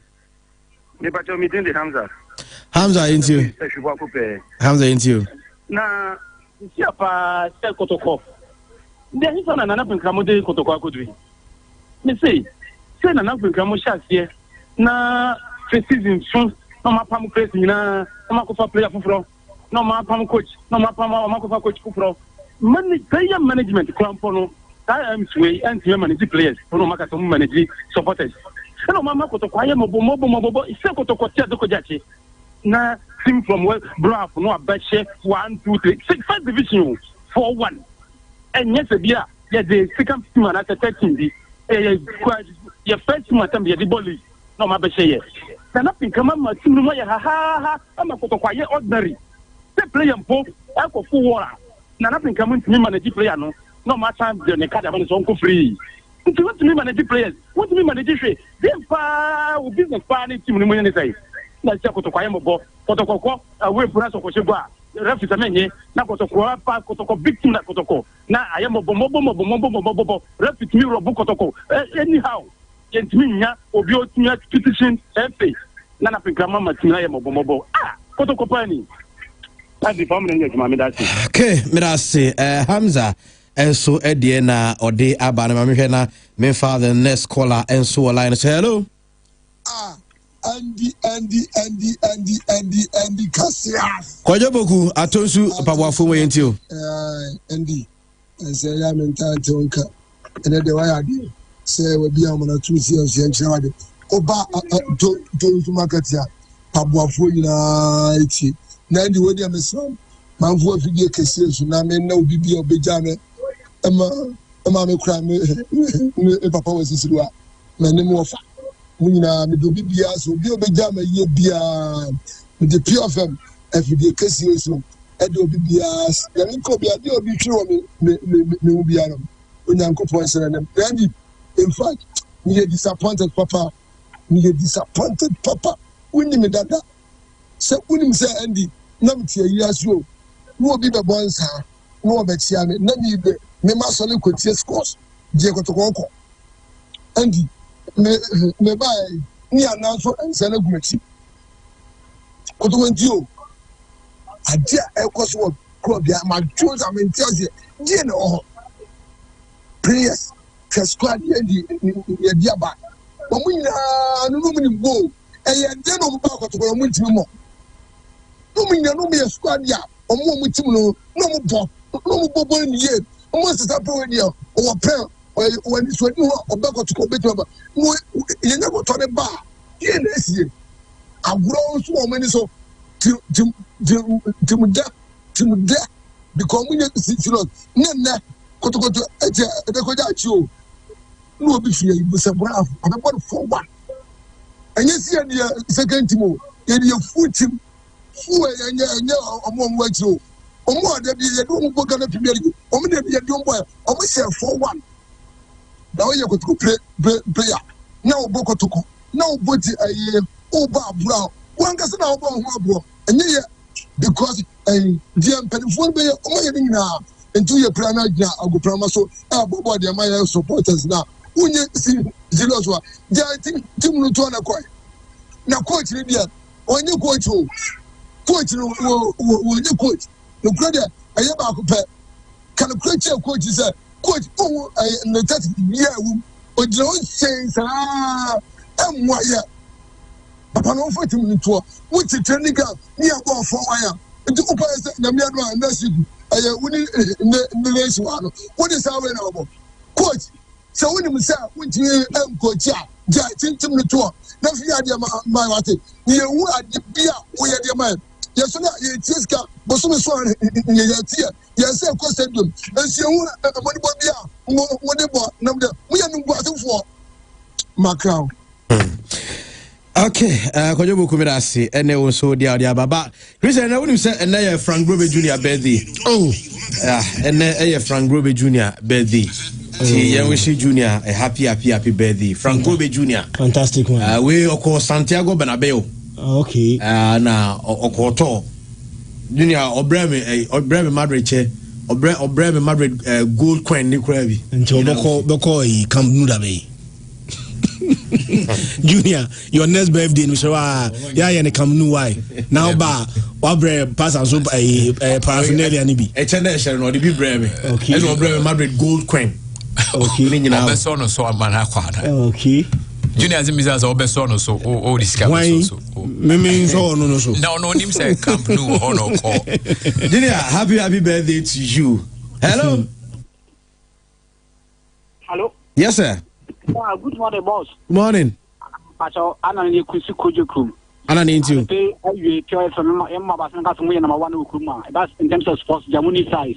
Now, you can say what call. I never question the boss in fact, and question by you. Yeah, fans, no, I never question what call Boku, in fact, in India class, and they're both friendly match against the United. Let's say a friendly match there, or friendly match there, preparation, and a year. Then we'll say you lose 4-1 to Division 1 side, and the things are not in. There's no coaching. So, on to train him a year. Now, League South resume next week. Now, Nima Fire say. Now, there's what's now you bought against Everton, the toughest way, a tough game. As I say, Everton for last 10 matches away. Omolu one pet until one Omutu and all the year, Papa. Lembo, Jonas and the second year, so Kajua, the year South Regional Sudan, and yet Everton better have any other draw. And in the Piasso, or more conservative form, Yabasha, Mutuna, Lydia, LDI, the Bamo. I Newcastle was a self bridge in the Swan, bridge, and I am a Papa.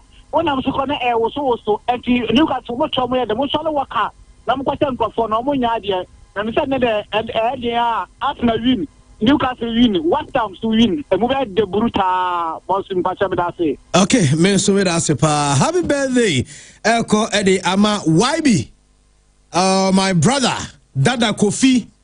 I'm on the YB. Bro, happy birthday to you.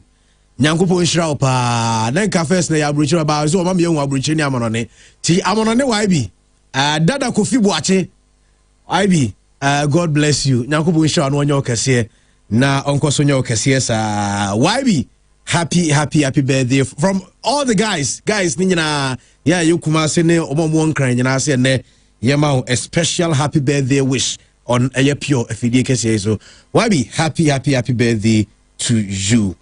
Okay, Maminfa, the next caller. Hello. Hello. Yes, madam. I don't mind you. Newcastle free Dubai. I don't mind you.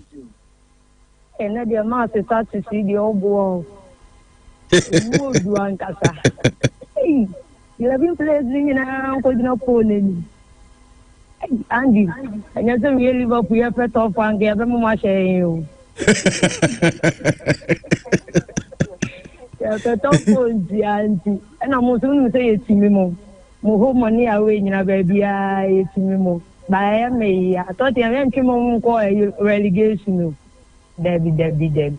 And a deep part the man because on Sunday be a menacon. And the same I see man fancy. Tan or Baba players say yeah. Tan or anybody be a co players and so. That deep body. Men can have a young watch the Messiaro.